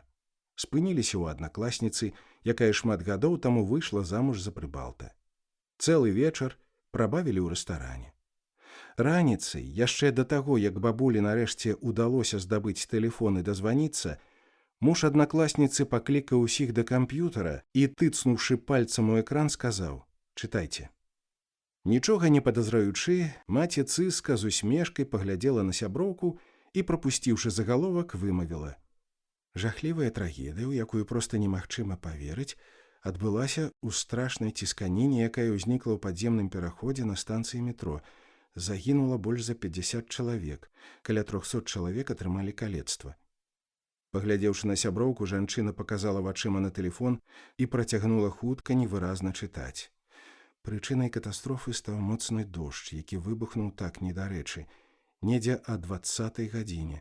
Тым часам у наваколлі палаца спорту падыходзіла да канца свята, арганізаваная паўдзельнічаць у розыгрышы прызоў ад цыгарэт, папіць піва. Маці Францыска ўвесь час праглынала словы, спрабуючы хутчэй дайсці да сутнасці. Сабралася некалькі тысяч, пераважна зусім яшчэ юных. Пры першых грымотах і кроплях дажджу тыя з іх, хто находзіўся паблізу станцыі метро, кінуліся шукаць схованкі ў падземным пераходзе. На прыступках перахода і адбылося сутыкненне. Падпіты натоўп адкінуў людзей, якія падымаліся, назад пад зямлю. Хтосьці ўпаў на гранітную падлогу. Пралілася першая кроў. На ёй нехта паслізнуўся, пацягнуў за сабою іншых. Тых, хто ўпаў, пачалі таптаць. Дождж узмацняўся, і напор людзей, якія жадалі застацца сухімі, нарастаў. З супрацьлеглага боку, адтуль, дзе размешчаны кафедральны сабор і прыпынак грамадскага транспарту, таксама ішло нямала людзей. Многія з іх таксама накіроўваліся да месца масавых гулянняў у адпаведным стане і вясёлым настроі. Таму роў натоўпу, які нясецца насустрач, быў спрыняты як натуральны водгалас весялосці. А тут яшчэ з таго ж боку ад сабора ў пераход кінуліся мінакі, якія ратаваліся ад дажджу. Сутыкненне было страшнае. Праз вясёлыя крыкі і свіст прабіліся крыкі болю. Людзі падалі і падалі пад ногі натоўпу, які ўсё набягаў. За лічаныя хвіліны ў 100-метровы нешырокі пераход набілася больш за 2000 чалавек. Утварыўся шчыльны жывы варухлівы корак. Людзі, якія апынуліся побач, кажуць, што зямля пад імі напоўнілася глухім рокатам і пачала дрыжаць. Рэанімацыйныя аддзяленні бліжэйшых бальніц нумар 1, 2 і 3 перапоўніліся практычна адразу. Толькі ў другую бальніцу прывезлі больш за 60 параненых. Асноўныя дыягназы ў прыбылых – страсенне мозгу, пералом асновы чэрапа, сцісканне грудной клеткі, пераломы канцавін. Пераважная большасць ахвяр гэтай трагедыі падлеткі ад 13 да 17 гадоў. Паводле апошніх звестак загінула 54 чалавекі, больш за 100 атрымала раненні, некаторыя з іх знаходзяцца ў крытычным стане. Кропка. Аўтар Олег Б. «Званіце маме!» прагрымела над Балтыйскім морам. Праз 9 гадзін маці Францыска была ў прыёмным аддзяленні першай лякарні. Бабуля сустрэла яе, і жанчыны заплакалі. Плакалі гучна, бо ведалі, што цыск жывы. Плач маці, якія даведваліся пра гібель уласных дзяцей, быў іншым, ціхім і выбачлівым. Бабуля ўвесь час нешта гаварыла, і маці Францыска зусім яе не слухала. Яна толькі пытала, як усё здарылася, а бабуля, знаходзячыся ў такім жа стане, паўтарала, што Францыска адлічылі, але цяпер вернуць, абавязкова вернуць. Калі да жанчын выйшаў доктар, кожная з іх працягвала размаўляць сама з сабой. «Вы сваякі Лукіча?» «Так». «Так, мы. Я, бабуля». «Бацька дзе?» «Няма». «Званіце, няхай прыязджае». «Ды не, зусім яго няма». «Як ён, доктар?» «Стан стабільна цяжкі, ён у коме». «Як у коме? У якой коме? Навошта? То бок, чаму ён у коме?» «Цісканіна, так, мяркуючы па ўсім, ваш сын трапіў у самую цісканіну. Там зусім не было паветра, так. Праз кіслароднае галадаванне, так, якое ён перанёс, парушыўся мазгавы кровазварот». «І што цяпер?» «Будзем назіраць, так». «Яго можна наведваць? З ім усё будзе добра?» «Я вам паведамлю». «Пачакайце, што значыць «я вам паведамлю»?» «Значыць, што...» На працягу паўгадзіны доктар спрабаваў патлумачыць жанчынам, што пакуль зусім незразумела, колькі гэта ўсё будзе цягнуцца. Бліжэйшыя дні пакажуць. Тут гадаць сэнсу няма, так. Ён адказваў на пытанні і тлумачыў, што ў асобнай палаце пакуль няма неабходнасці, пацыент не адчувае нязручнасці. Ды яму цяпер няма розніцы, дзе ляжаць, у палаце ці ў калідоры. Так, ёсць людзі, якія цяпер маюць патрэбу ў палатах значна больш за яго, але яго, вядома, пакладуць і ў палату, так, нават, напэўна, ў асобную, бо сам выпадак цікавы, так, і дзяржава, вядома, будзе назіраць. Зацікаўленасць дзяржавы ў такіх справах вельмі важная. Я б сказаў, яна ўсё і вызначае, але цяпер рана пра гэта казаць. Усё можа змяніцца ў бліжэйшыя хвіліны, гадзіны. Няма чаго пра гэта пакуль і думаць. Потым, так. Так, далей трэба будзе абмяркоўваць. Палату можа і працягнуць, але, вядома, за асобную плату. Койка-месцаў не хапае, так. Усё перапоўненае. Але пра гэта, так, паўтараю, казаць рана. Доктар адказваў і на мноства тэхнічных пытанняў. Расказваў пра тое, якія даведкі варта аформіць і медыкаменты купіць. Але кожны раз паўтараўся, што пра гэта пакуль казаць рана. Рана. Ён казаў пра тое, што Францыск, вядома, атрымае кампенсацыю ад дзяржавы, але не варта разлічваць, што яна здолее пакрыць усе расходы. Але і пра гэта, вядома, казаць рана.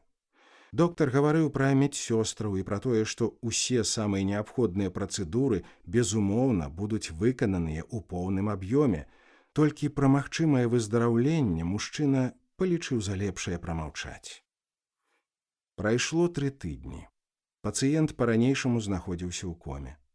Усе прыборы працавалі спраўна, і Францыск не расплюшчваў вачэй. Усё гэта давала надзею, але доктар суха і даходліва тлумачыў, што цяпер абсалютна дакладна ніякай надзеі на выздараўленне няма. Так, на падставе ўсіх праведзеных намі даследаванняў і мерапрыемстваў я магу з вялікай доляй верагоднасці канстатаваць, што цяпер так будзе заўсёды, так. Ваш унук, як кажуць у народзе, гародніна, так. Вы ўжо даруйце, так, за такое параўнанне. Я не хачу вас абразіць, проста хачу, каб вы ўсё разумелі, так. Я рэаліст, я люблю, калі ўсё вельмі зразумела. Я за аптымізацыю працэсаў. Тут справа такая.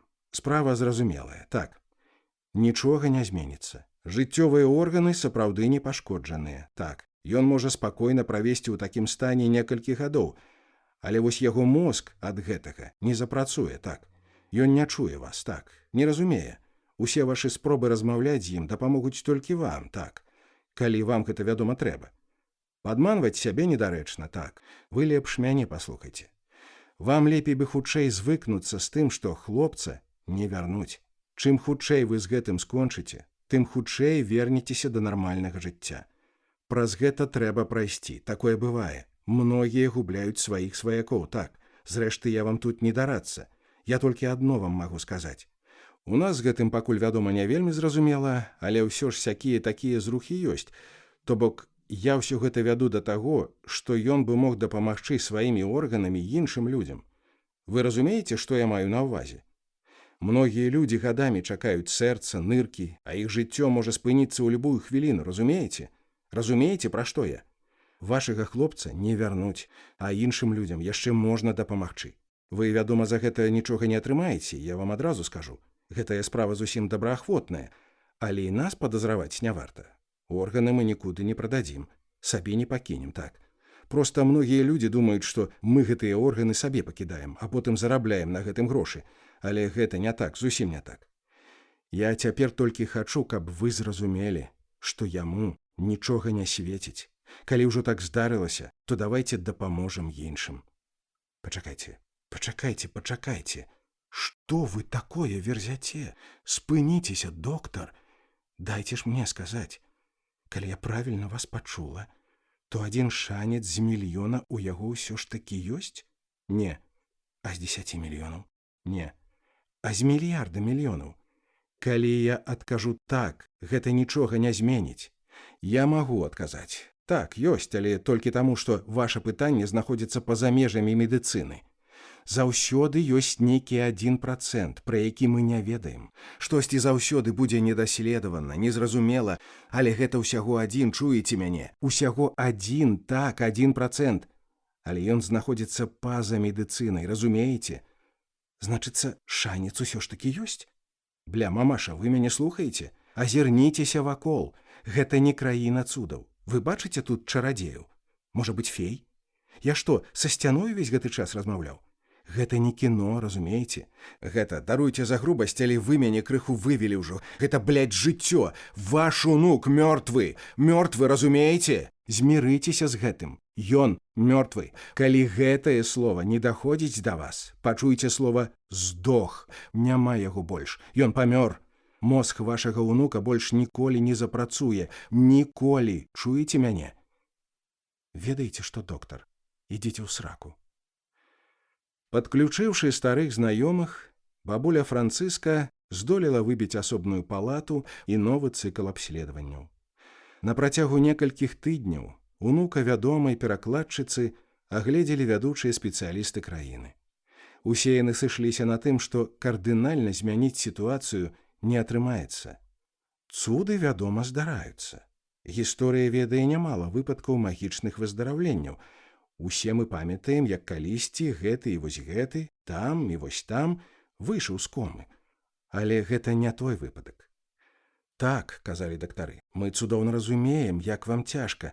Мы б вельмі хацелі падарыць вам надзею, калі б у нас быў хаця б адзін шанец з мільярда. Але яго няма. Не, Эльвіра Александровна, ваш унук фактычна мёртвы. Нават цёця Нора, галоўны нейрахірург краіны, настойвала на тым, што Францыска не вярнуць. Паслухай, Эля, сапраўды былі выпадкі, калі людзі выходзілі з комы, але там хвароба працякала інакш. Ты ўвогуле разумееш, што такое кома? Кома – каматозны стан, цяжкі паталагічны стан, які востра развіваецца, разумееш? Ты разумееш, што кома характарызуецца прагрэсуючым прыгнятаннем функцыі цэнтральнай нервовай сістэмы са стратай прытомнасці, парушэннем рэакцыі на вонкавыя раздражняльнікі, нарастаннем разладу дыхання, кровазвароту і іншых функцый жыццезабеспячэння арганізма. У вузкім сэнсе паняцце кома азначае найбольш значную ступень прыгнятання цэнтральнай нервовай сістэмы, за якой ідзе ўжо смерць мозга, разумееш? У выпадку з ціскам гэта самае ідзе ўжо наступіла. Усё, Эля, кропка. Мозг памёр, разумееш? Ты зусім мяне не слухаеш, і вельмі дарма. Мы столькі гадоў знаёмыя, і мы заўсёды казалі табе праўду. І я, і Осіф Абрамавіч. Ціска сапраўды не выратаваць. Я разумею, што табе вельмі цяжка гэта чуць, але павер, не можа столькі людзей памыляцца. Гэта не мая памылка і не памылка іншых дактароў. Тут сапраўды справа дрэнь. Трэба цярпець, дарагая, трэба цярпець. Трэба добранька падумаць, ці варта ва ўсё гэта ўвязвацца, працягваць. Я дамоўлюся, і мы зможам...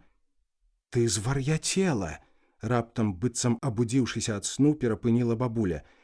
Я ўсё прачытала. Няўжо ўсё? Я перарыла ўсе медыцынскія энцыклапедыі, прынамсі усе, што былі ў мяне дома, усё, што ў мяне было на гэтую тэму. Дзесьці па радку, па абзацы чытала. І вось што я табе скажу. Шанец ёсць.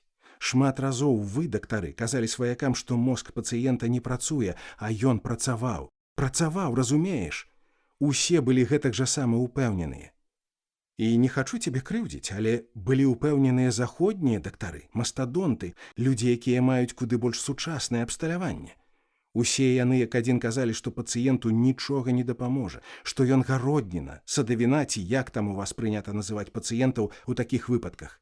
Усе прапаноўвалі усыпіць, адключыць чалавека, а ён браў і прачынаўся. Разумееш? Усім на злосць. Усім дактарам, абставінам, на злосць самой логіцы. І яшчэ я прачытала, што калі да комы чалавек быў добра інтэлектуальна развіты, то ў яго больш шанцаў на выратаванне. А мой хлопчык быў цудоўна развіты. Ён лайдачыў, але быў вельмі, чуеш мяне, вельмі добра развіты. Ён шмат чытаў, мы разам паглядзелі вялікую колькасць фільмаў. Ён пераслухаў вялізную колькасць опер. Усе педагогі пра гэта казалі, нават тыя, хто выступаў за яго адлічэнне, усё адно прызнавалі, што ён вельмі развіты. Гэта ўсяго толькі гіпотэза, Эля. І потым, як ты можаш параўноўваць? Гэта ж усё так індывідуальна. Зусім розныя выпадкі. Там былі іншыя умовы, зусім іншыя людзі. Так, камусьці пашанцавала, так. Там здарыўся цуд, але гэта не той выпадак, не той. Але ж горш не будзе ад таго, што мы яго не ўсыпім. Горш жа не будзе ад таго, што я з ім размаўляю. Вядома, не, але і лепей не будзе. Эля, дарагая, я разумею, як табе цяпер цяжка, але пастарайся пачуць мяне. Эля, паглядзі на мяне. Адкінь усё. Паспрабуй абстрагавацца. Проста ператварыся на імгненне ўслых. Ты мяне слухаеш? Я разумею, што ты наглядзелася мільён фільмаў пра цудоўныя выздараўленні, але паслухай мяне. Я дзяўбу гэта табе ў 100-ы раз. Гэта не той выпадак. Францыску ўжо нічога не дапаможа. Няма ніякай будучыні. Іншага жыцця не будзе. Толькі гэтая палата. Потым іншая, горш. Наўрад ці яго дазволяць перавесці дадому, але нават калі дазволяць, з цягам часу дактары пачнуць яго ненавідзець. Ты ж разумееш, у якой краіне жывеш. Тут нікому няма справы да жывых і здаровых. Што ўжо тут казаць пра людзей у коме? Ён нікому не цікавы, акрамя цябе, разумееш? Нікому. Калі б быў хоць адзін шанец выратаваць яго, дактары абавязкова б за яго ўхапіліся. Думаеш, ніхто не хоча абараніць дысертацыю? Ды людзі грызуцца за такіх пацыентаў, калі толькі ёсць шанец. Але гэта, я табе паўтараю, не той выпадак. Няма тут ніякіх шанцаў. З ім заўсёды ўсё будзе так, як цяпер. Ніколі нічога не зменіцца. Ён будзе проста адбіраць час. У цябе, у іх, упэўнена. Ён бы і сам не хацеў рабіцца абузай для такой колькасці людзей. Вам трэба як мага хутчэй вырашаць гэтую праблему і пачынаць неяк нанава жыць. Добра, я падумаю. На прыняцце рашэння пайшла ноч. Бабуля паспрабавала ўявіць сваё жыццё без ціска, але не дала рады. Ёсць рэчы, якія немагчыма ўсвядоміць. Нараджэнне, шчасце, смерць. Яго пакой будзе пусты. Лядоўня, які цяпер пустой. кош без бруднай бялізны. Не, гэта немагчыма. Я не змагу так. Ён бы змог без мяне, бо ў яго ўсё наперадзе, у яго ў жыцці яшчэ няма сэнсу, а ў маім жыцці няма іншага сэнсу, акрамя яго. Я не змагу без яго, не. За дадатковую плату Эльвіры Александраўне паставілі асобны ложак, побач з унукам. За падзяку заплюшчылі на гэта вочы.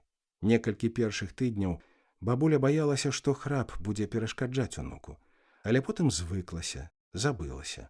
Занадта шмат навалілася клопату. Эльвіра Александраўна заўсёды нешта рабіла, ладзіла, арганізоўвала, агляды, працэдуры, сустрэчы. Сваімі паводзінамі яна ўсяго за некалькі дзён настроіла супраць сябе ўсю лякарню. Дактары стамляліся ад вялікага аб'ёму працы. Лішніх, бессэнсоўных нагрузак ніхто не хацеў. Да таго ж жанчына, як і ўсе сваякі, пастаянна ўмешвалася ў працу эскулапаў. Перакладчыку па прафесіі бабулі заўсёды здавалася, што дактары робяць вялікую колькасць памылак, недаглядаў, пралікаў. Эльвіру Александраўну раздражнялі лянота і абыякавасць, глупства і непрадбачлівасць. Да таго ж, на думку бабулі, дактары зусім не разумелі, што лячэнне цыска мае быць комплексным. Калі яны хочуць, каб Францыск як мага хутчэй ачуняў, калі хочуць, каб як мага хутчэй устаў на ногі, трэба не толькі своечасова праводзіць усе працэдуры, але і паболей камунікаваць з ім. Увасабляючы свае ідэі, бабуля ўвесь час размаўляла з цыскам, штосьці тлумачыла яму, штосьці пытала. Цягам некалькіх дзён Эльвіра Александраўна здабыла тэлефон і запрасіла ў лякарню Насцю, без бацькоў, каб нікога не бянтэжыць, адну. Да трагедыі Францыск і Насця сустракаліся амаль 3 тыдні. 18 доўгіх дзён, цэлая вечнасць для падлеткаў. Па дарозе ў лякарню Насця думала пра тое, што яе пачуцці бадай прайшлі, і толькі званок Эльвіры Александраўны прымусіў яе ўспомніць пра былога хлопца. Між тым Насця разумела, што сарвала джэкпот. Усім хацелася быць датычнымі да трагедыі. Сярод загінулых імкнуліся адшукаць прыяцеляў, сярод параненых – сяброў. Многія жыхары горада лічылі сваім абавязкам паведаміць сваякам ці знаёмым, што ад гібелі іх аддзяляў усяго квартал. У адрозненне ад звычайных выдумшчыкаў, Насця была па-сапраўднаму звязаная з трагедыяй. Калі хтосьці і павінен быў выхваляцца сваім дачыненнем да цісканіны, то сапраўды не ўсе гэтыя балбатуны. Пашанцавала не ім, а ёй. Пашанцавала Насці. Менавіта яе хлопец пацярпеў у цісканіне, і яна сама, без вымыслу, без домыслаў і перабольшанняў, магла загінуць. Пры добрай раздачы, з такімі картамі на руках, можна было далёка пайсці. У палаце нікога не было. Насця села на цёплае крэсла. Крэсла хіснулася. Насця зразумела, што лепш не торгацца, і, паглядзеўшы на Францыска, павіталася. Затым яшчэ раз азірнулася па баках. Палата падалася ёй халоднай і убогай. З такім жа поспехам можна было пакласці яго ў якім-небудзь ліцэйскім класе. У замежных фільмах паказваюць іншае. Палата расчаравала Насцю.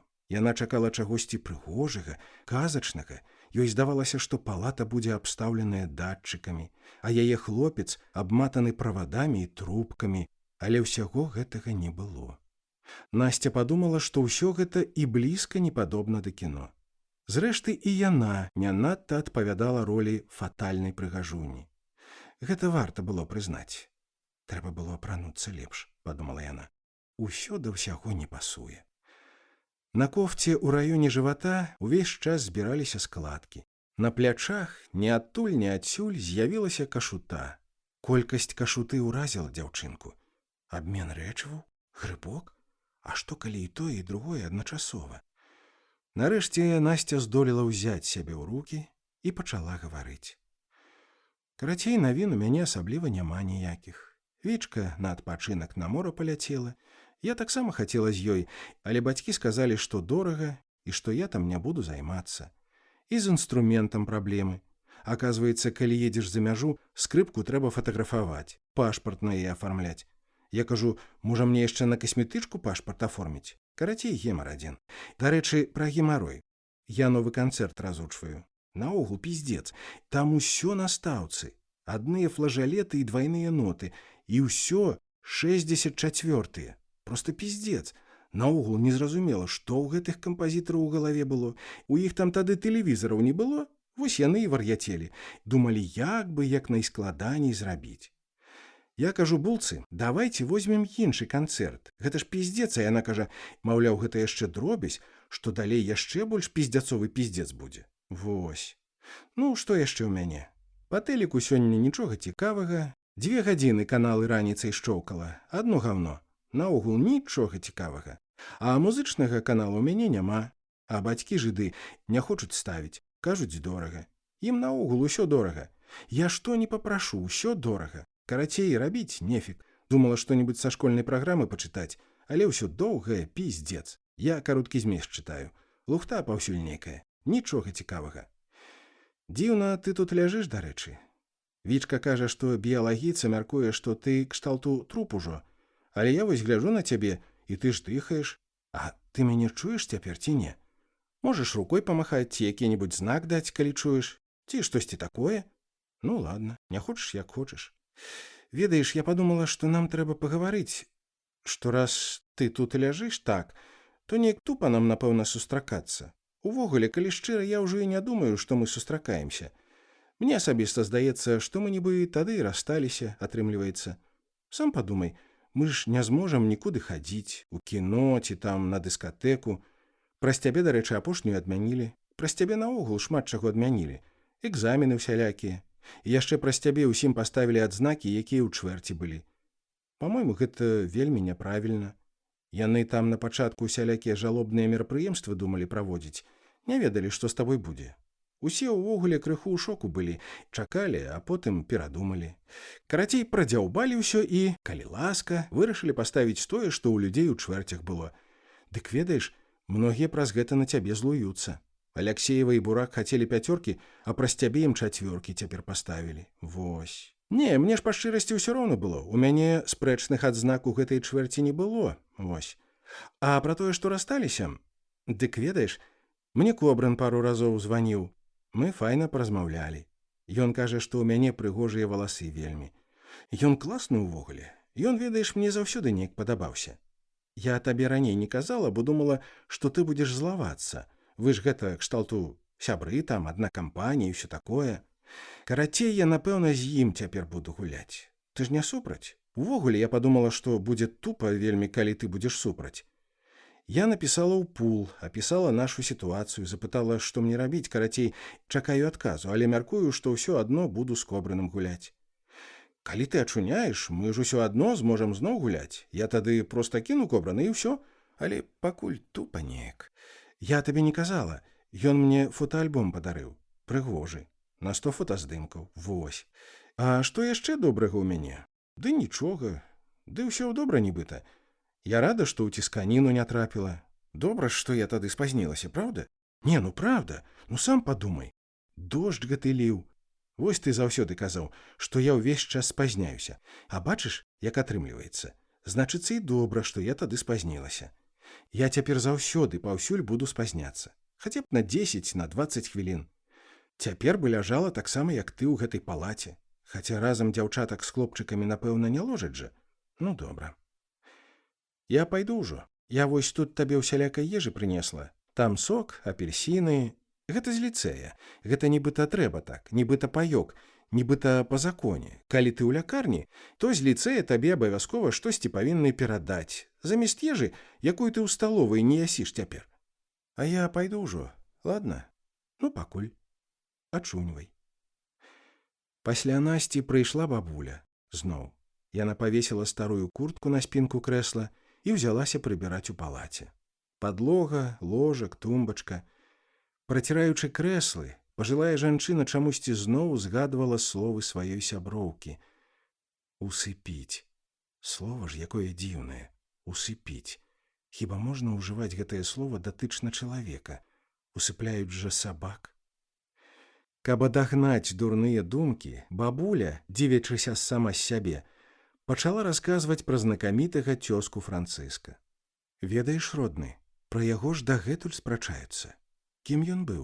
Праваслаўным, каталіком, пратэстантам. Столькі версій. Я нядаўна чытала пра гэта. Адны даследчыкі кажуць, што ён быў каталіком. І мне ўвогуле гэтая версія блізкая. Чаму я так думаю? Ну, па-першае, таму, што сярод кніг, якія ён надрукаваў у перыяд з 1517 па 1519 год, былі кнігі, якія не ўваходзілі ў праваслаўны біблейскі канон. Гэта прытчы Саламонавы і песня песняў. Гэта, па-мойму, даволі моцны аргумент. Да таго ж, ягоныя кнігі былі спаленыя як еретычныя і напісаныя на тэрыторыі падуладнай царкве вечнага горада, а сам ён выгнаны як каталік. Так што сумневаў, здавалася б, няма, але сумневы ёсць, мой даражэнькі. Проста дэтэктыўная гісторыя ў нас атрымліваецца. Цёзка твой сапраўды мог быць і праваслаўным. На карысць гэтага таксама ёсць шматлікія факты і аргументы. Па-першае, ёсць звесткі, што ў яго горадзе не было каталіцкай місіі, таму дзіцячае хрышчэнне наўрад ці прайшло паводле каталіцкага абраду. Пагадзіся, добры аргумент. Па-другое, у сваіх публікацыях ён падзяліў псалтыр на 20 кафізмаў згодна з праваслаўнай традыцыяй, чаго няма ў заходнім хрысціянстве. Так што цяпер у нас яшчэ адзін аргумент на карысць праваслаўя. Далей. У святцах з малой падарожнай кніжкі ён не толькі прытрымліваецца праваслаўнага календара, але і указвае дні памяці праваслаўных святых, усходнеславянскіх Феадосія і Антонія Пячэрскага. Больш за тое, некаторыя імёны святых пададзеныя ў народнай адаптацыі: Ларіон, Олена, Надзежа. Уяўляеш? Але і гэта яшчэ не ўсё. Ёсць у яго тэкстах простыя канстатацыі: «Умацуй, Божа, святую праваслаўную веру праваслаўных хрысціян на век веку». Так што, здавалася б, загадка разгаданая. Вялікі першадрукар праваслаўны, але зноў жа не. Ёсць і яшчэ адна версія. Некаторыя даследчыкі мяркуюць, што вялікі першадрукар быў звязаны з гусізмам, протарэфармацыйным рухам. У кожным разе рэфарматары 16 стагоддзя лічылі яго сваім паплечнікам. У некаторых працах ён узгадваецца як пратэстант, але пра гэтую гісторыю, шчыра кажучы, я мала што ведаю. Бабуля выціснула анучу і, цяжка ўздыхнуўшы, села насупраць Францыска. Паглядзеўшы на ўнука, яна ў каторы раз зразумела, што акрамя яго у яе жыцці нікога няма, зусім нікога. Яе бацькі памерлі некалькі гадоў таму. Маці ад дрэнных сасудаў, бацька ад атэрасклерозу. Адзіны брат пайшоў з жыцця за год да смерці маці. З дачкой яна амаль не мела зносін, муж перабраўся да жанчыны ў суседні пад'езд. Ужо шмат гадоў бабуля Францыска жыла зусім адна. Пра яе варта было б пісаць сумныя, ціхія, павольныя і мінорныя песні і спяваць іх восенню. Спачатку яна нясмела спрабавала ўладкаваць асабістае жыццё, потым супакоілася і нават звыклася. Сама сабе яна чытала вершы, якія ў тыя гады чыталі ўсе самотныя жанчыны. «Ну, прыходзь, мой каханы, прыходзь, адзіноце маёй перашкодзь, ты прыйдзі, я прашу, ты прыйдзі, за сабою мяне павядзі. Падганяючы стрэлах бег, я сама з сабой гавару, я ўжо даравала табе, дарагому майму ўладару. Всё будзённа ў мары маёй я жадаю, даўно без прынук, быць распятаю на крыжы асцярожных і моцных рук». Бабуля добра памятала гэтыя вершы, бо на адным з капуснікаў, прысвечаных жаночаму дню, Францыск прачытаў іх. Калі нарадзіўся Цыск, бабуля вырашыла, што гады, якія засталіся, яна прысвеціць выхаванню ўнука. Так і адбылося. Увесь вольны час, замяняючы бацьку, яна займалася ім. Песціла, сварылася і выхоўвала, карала і даравала. Яна марыла, што аднойчы ён зробіцца славутым віяланчэлістам, заваюе ўвесь свет і, вядома, запросіць яе на галоўны канцэрт, што не забудзе, што не схібіць. Ён будзе раздаваць аўтографы і запісваць кружэлкі. Ён будзе знакаміты. Не выйшла. Пра прафесію музыкі варта было забыцца. Пра ўсё наогул варта было забыцца. Заставалася спадзявацца на жыццё, на хоць якое набліжанае да нармальнага, да звычайнага, да будзённага, расліннае жыццё. Сіноптыкі мералі колькасць вільгаці ў 1 кубічным метры паветра, і бабуля працягвала прыходзіць кожны дзень, як на працу, як дадому. Яна ўсё менш верыла ў клопат дзяржавы ў цэлым і медсёстраў у прыватнасці. На яе думку, толькі блізкія людзі маглі і павінны былі дапамагчы цыску. Кожны новы дзень пачынаўся з цікавай гісторыі, байкі, аповеду. Бабуля падазравала, што хлопчыкі часта абменьваліся анекдотамі, і цяпер, калі побач з Францыскам не было сяброў, старалася, наколькі толькі гэта было магчыма, не парушаць традыцый. Слухай, мне сёння Нора расказала анекдот. Прыходзіць да прэзідэнта памочнік, заходзіць на дыбачках і кажа: «Вы нарэшце сталі выязным». «Ды ну, правда? Куды?» — са здзіўленнем пытае прэзідэнт. «У Гаагу», — адказвае памочнік. «Правда смешна?» Францыск не адказваў, і, усміхнуўшыся ўласнаму гору, бабуля пераходзіла да паўсядзённых спраў: прыбіранне, прасаванне, сваркі з сёстрамі. Ануча, падлога, падаконнік, акно. Эльвіра Александраўна не заўважыла, як з цягам некалькі тыдняў фактычна пераехала ў палату. Жанчына перавезла кнігі, фотаздымкі, зубную шчотку, плед, ручнік, фен. Цяпер яна абжывала тэрыторыю гэтак жа сама, як калісьці шмат гадоў таму абжывала атрыманую бацькам кватэру. Бабуля пастаянна нешта шаравала, чысціла, рабіла перастаноўкі, спрабуючы падабраць лепшае для кожнай рэчы месца. Здавалася, яна катэгарычна не можа сядзець на адным месцы. Ёй абавязкова хацелася дзейнічаць, паляпшаць, змяняць. Замяняць, перамяшчаць, мераць. Многія дактары сталі памылкова прымаць бабулю Францыска за маці. Дачка Эльвіры Александраўны прыходзіла ўсё радзей. Прыбраўшыся, бабуля сядала побач з Францыскам і ўключала прывезены з дома магнітафон. «Слухай, мілы, слухай. Экзамены ты даўно прапусціў. Хутчэй за ўсё прапусціш і гэты год. Але чым больш ты будзеш слухаць зараз, тым прасцей табе будзе потым. Усё гэта не пройдзе проста так. Ты абавязкова ўспомніш. Асабіста я ў гэтым не маю ніякіх сумневаў. А ўлічваючы, што ў цябе наперадзе шмат экзаменаў, лепш, каб ты рыхтаваўся ўжо цяпер». Бабуля працягвала верыць, што хвароба будзе кароткай. Вось-вось яна прытомнее, вось-вось, зусім хутка. У гэтым няма ніякіх сумневаў. Я пацярплю. Я прыйду заўтра і паслязаўтра, і яму стане лепш, і ён пачне размаўляць. Дрэнна, неразборліва, да слёз, але так бывае заўжды. Гэта нармальна, я ведаю. Разам мы ўсё адолеем. Нам няма куды спяшацца. Галоўнае, каб усё скончылася добра, а так і будзе. 6 месяцаў здаваліся бабулі сумленным, аптымальным тэрмінам. Дык і застуда не праходзіць за дзень. Эльвіра Александраўна верыла, што ўсё наладзіцца. Пройдуць месяцы, пройдзе ліпень, жнівень, надыдзе верасень, і яе цыск, як заўсёды, пойдзе ў ліцэй. Ён будзе падманваць мяне, выкідаць бутэрброды, атрымліваць двойкі, прагульваць урокі і нават экзамены. Ён будзе вырываць старонкі з дзённіка і курыць усё, што курыцца. Ён будзе піць піва і прапускаць сустрэчы з лагапедам.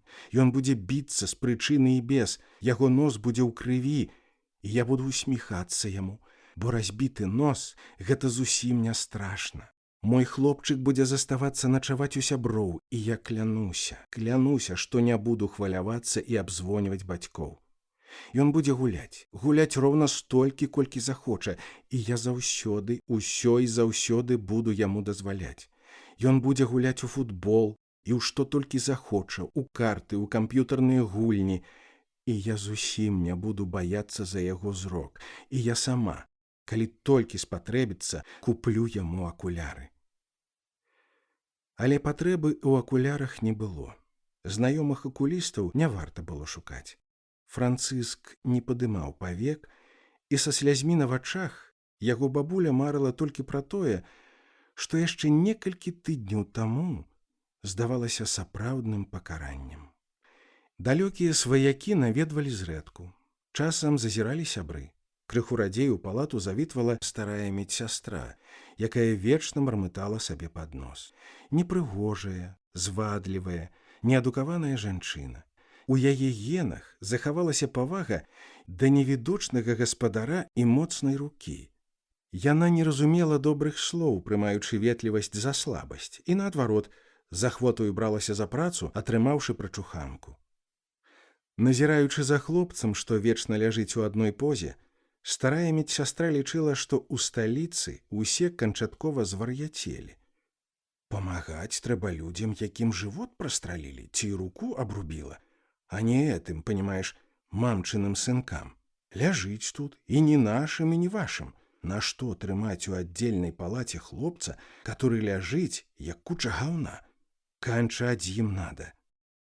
Медсястра меркавала, што маці Францыска хоць і не з'яўляецца бабай першага сорту, але ўжо якога-ніякога мужа знайсці сабе здолее. Трэці сорт яшчэ не брак.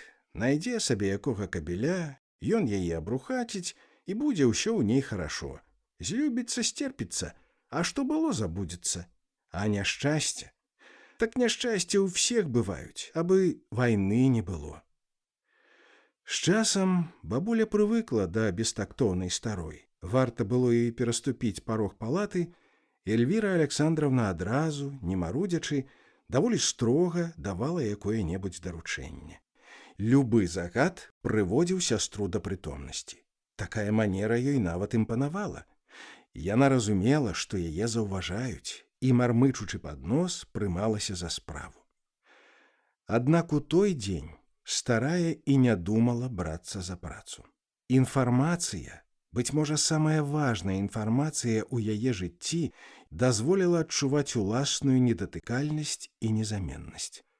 Ну што, устрачайце, прыехалі, германты, прыехалі капіталісты вашы. У палату ўвайшлі 3 чалавекі: мужчына, жанчына і маладая дзяўчына.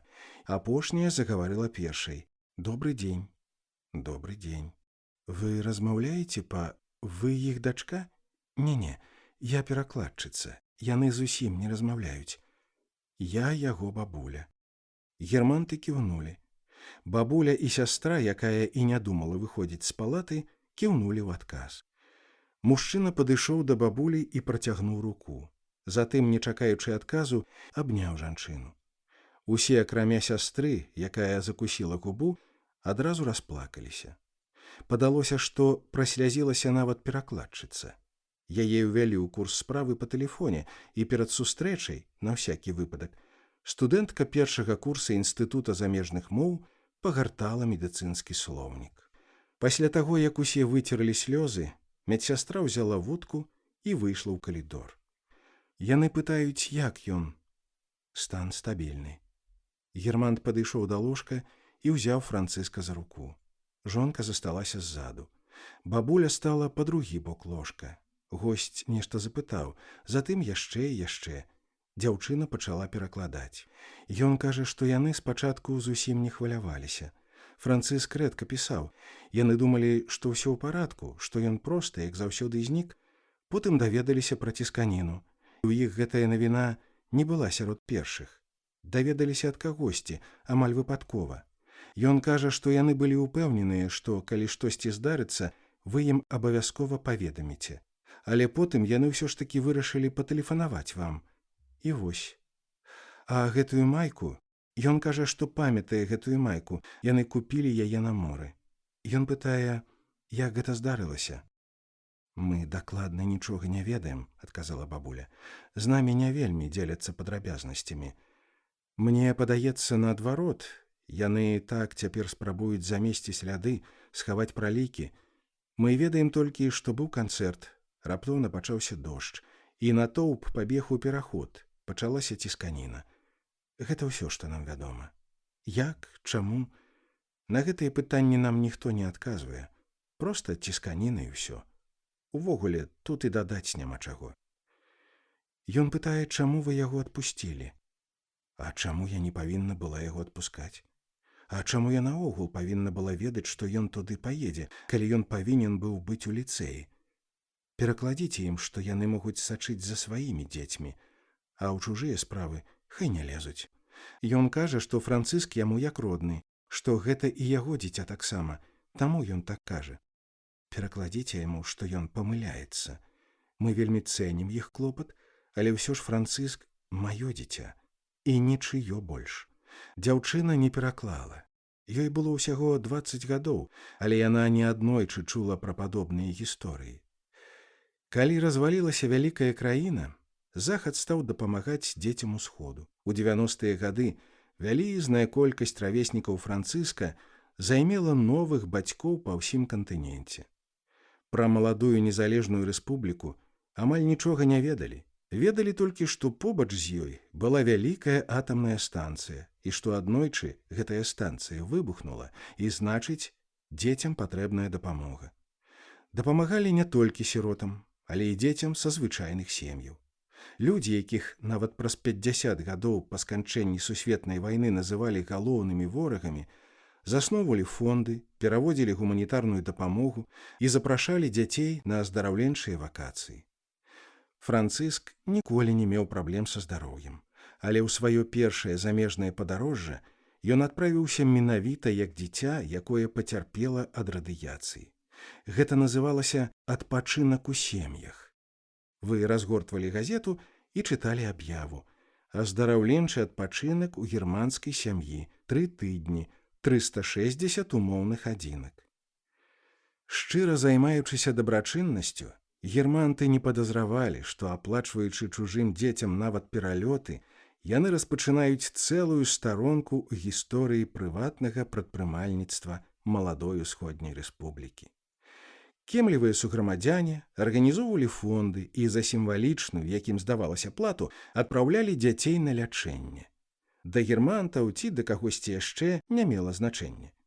Не мела значэння таксама і тое, адпраўляліся на лячэнне дзеці, якія сапраўды мелі патрэбу ў аздараўленні, ці проста дзеці з забяспечаных сем'яў. Галоўнае было зарабіць адразу і як мага болей. Фантастычная рэнтабельнасць прыцягнула ў аздараўленчы бізнес вялізную колькасць махляроў. Ці не кожны дзень у газетах з'яўляліся допісы з прапановамі нядорага і добра адправіць дзіця на адпачынак. Дзіцячы адпачынак у сем'ях, 3 тыдні, аўтобус, 500 УА. Так, пачынаючы з 1993 года, кожнае лета Францыск праводзіў у германтаў. З часам сам таго не заўважаючы, хлопчык стаў казаць «мае германскія тата і мама». Бабуля вельмі раўнавала да гэтых слоў, але ні разу, ні ўслых, ні сама сабе не папракнула ўнука.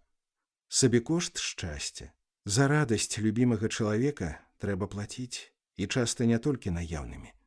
Бабуля ведала, што не толькі яны, але і тысячы іншых бацькоў сутыкнуліся з падобнай праблемай.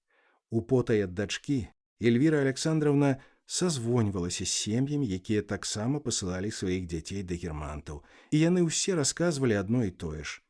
Так, з нашым усё адзін у адзін, называе іх мамай і татам, чакае званка, пытае, калі паедзе зноў, пытае, ці можа застацца ў іх на цэлы год, не хоча ў школу, хоча туды, кажа, тут шэра, кажа, брыдка. А што зробіш? Яны яму новыя бутсы падарылі і куртку. А ў нас на паездку ўсе грошы пайшлі, але мы на нашага не сварымся, мы ж усё разумеем. А што ён можа разумець? Ён жа дзіця. Дзеці цэняць па факце. Так што тут, Эльвіра Александровна, нічога ўжо не зробіш. Падарункі і самыя прыгожыя ўражанні дораць яны, а не мы. 300 з лішкам умоўных адзінак збіралі на працягу ўсяго года. Калі патрэбная сума не набіралася, бабуля пазычала ў знаёмых, якія гэтак жа сама марылі адправіць дзяцей туды. Францыск не разумеў, як цяжка даецца дадатковы заробак, За 100 старонак тэхнічнага перакладу бабуля атрымлівала ў лепшым выпадку $10.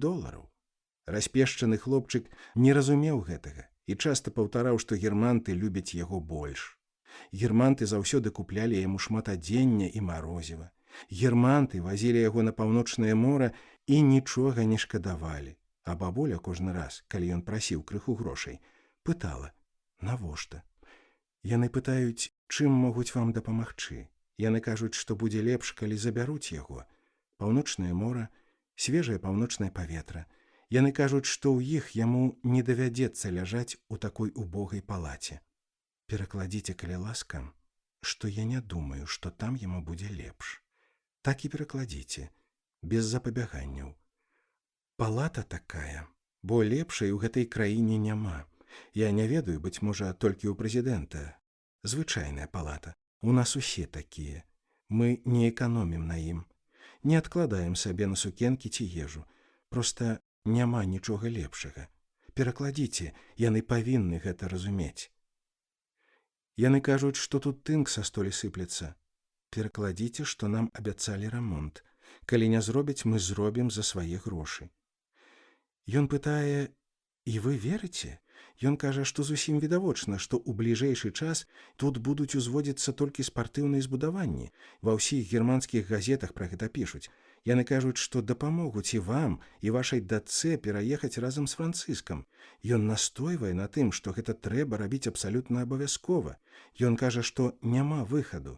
Ён кажа, што далей тут будзе толькі горш. Ён упэўнены, што ў іх Францыск хутчэй паправіцца і зможа там застацца. І яны таксама.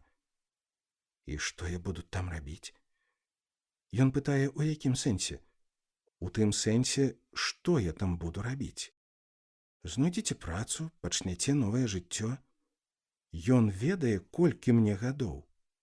Я тут паважаны чалавек, у мяне ўплывовыя знаёмыя, найлепшыя дактары гэтай краіны глядзяць за нашым хлопчыкам.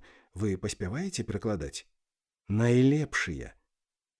Ён кажа, што ў іх нават эмігранты праходзяць лячэнне ў больш чалавечных умовах. Ну, а мы эмігранты ва ўласнай краіне. Так ужо склалася. Вы пераклалі? Перакладзіце яшчэ і тое, што я вельмі рада за іх. Але я ўсё роўна не ўпэўненая, што ў іх ёсць такія ж спецыялісты, як тут. Яны гатовыя пакласці яго ў найлепшую клініку ў краіне. Я думаю, што дома яму будзе лепш. Юрген лічыць, што вы паводзіце сябе недарэчна, нерацыянальна. На яго думку, у вас гаворыць рэўнасць. А цяпер не час для пачуццяў. Трэба думаць галавой, трэба ўключыць розум. Эмоцыі, кажа ён, спатрэбяцца вам тады, калі Францыска прытомнее. Яны не хочуць адабраць у вас сына. Унука, даруйце. Яны ўсяго толькі хочуць дапамагчы, нічога больш. Юрген кажа, што калі вы не хочаце заставацца там, верніцеся дадому, як толькі Францыску стане лепш.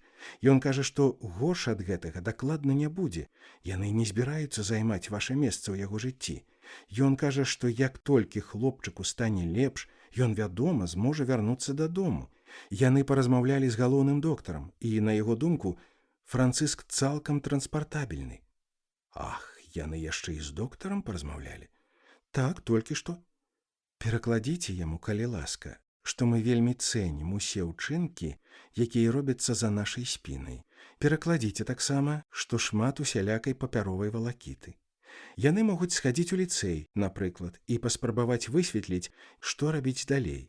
Няхай прыдумаюць, як узяць акадэмічны адпачынак у ліцэі, дзе катэгарычна не пакідаюць на другі год. Няхай паспрабуе яшчэ... Ён кажа, што пра гэта яшчэ пакуль рана думаць. Не перапыняйце, я не скончыла. Мне наогул усё адно, што ён думае. Францыск застанецца тут, і гэта не абмяркоўваецца. Ніхто і нідзе не будзе глядзець за ім так, як гляжу за ім я. Калі яны хочуць, могуць прыходзіць сюды хоць штодня. Калі хочуць, могуць пераехаць і жыць у мяне. Яны могуць размаўляць з ім па-германску, думаю, гэта нават пойдзе яму на карысць, але перакладзіце ім таксама, што пакуль я жывая, ён нікуды не паедзе. Юрген паспрабаваў запярэчыць, але жонка ўзяла яго за руку. Юрген змоўк.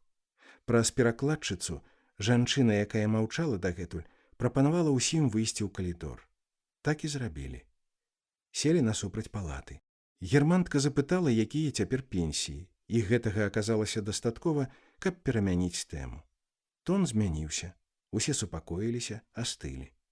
Пачулі нават, што дзесьці ў канцы калідора працуе радыёкропка, што выконваюць мелодыю са старога замежнага фільма.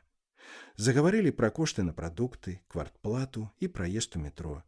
Германты сталі расказваць, што горад падаецца ім даволі чыстым і пустым.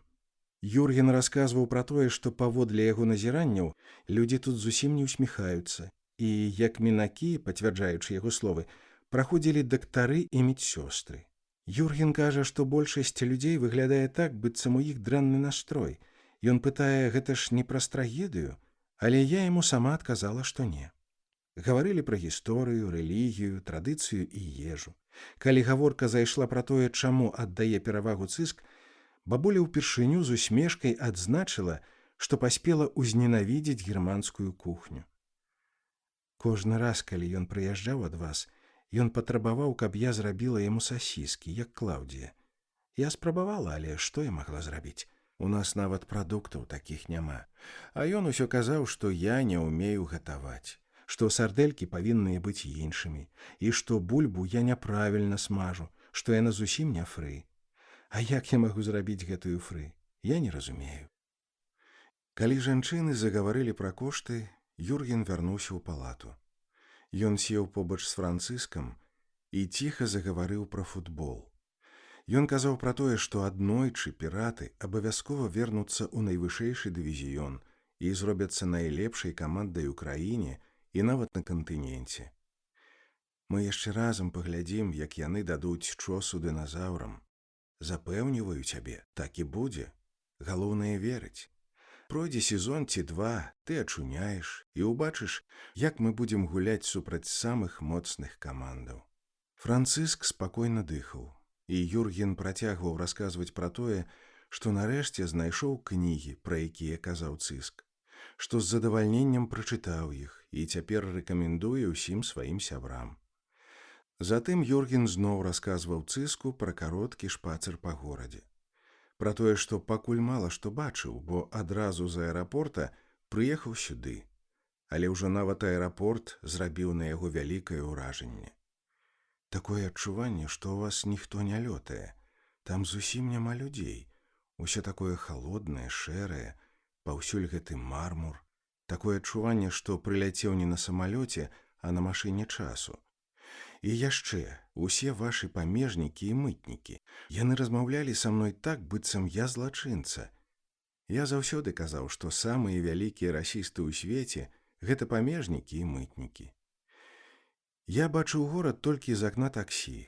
Напэўна, гэта тое, што я сабе ўяўляў. Толькі вельмі шмат паліцэйскіх. Зусім незразумела, навошта іх столькі, каго яны ахоўваюць, ад каго. На вуліцах жа ўсё роўна нікога няма. Але ўвогуле гэта, вядома, не мая справа.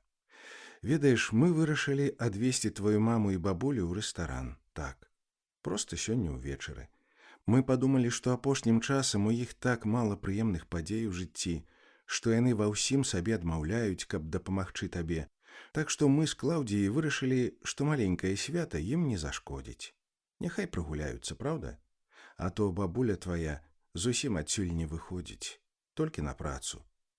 А ты правядзеш вечар адзін. Упэўнены, табе таксама хочацца пабыць аднаму, ці не так? А, дарэчы, глядзі, што ў мяне ёсць. Сюрпрыз.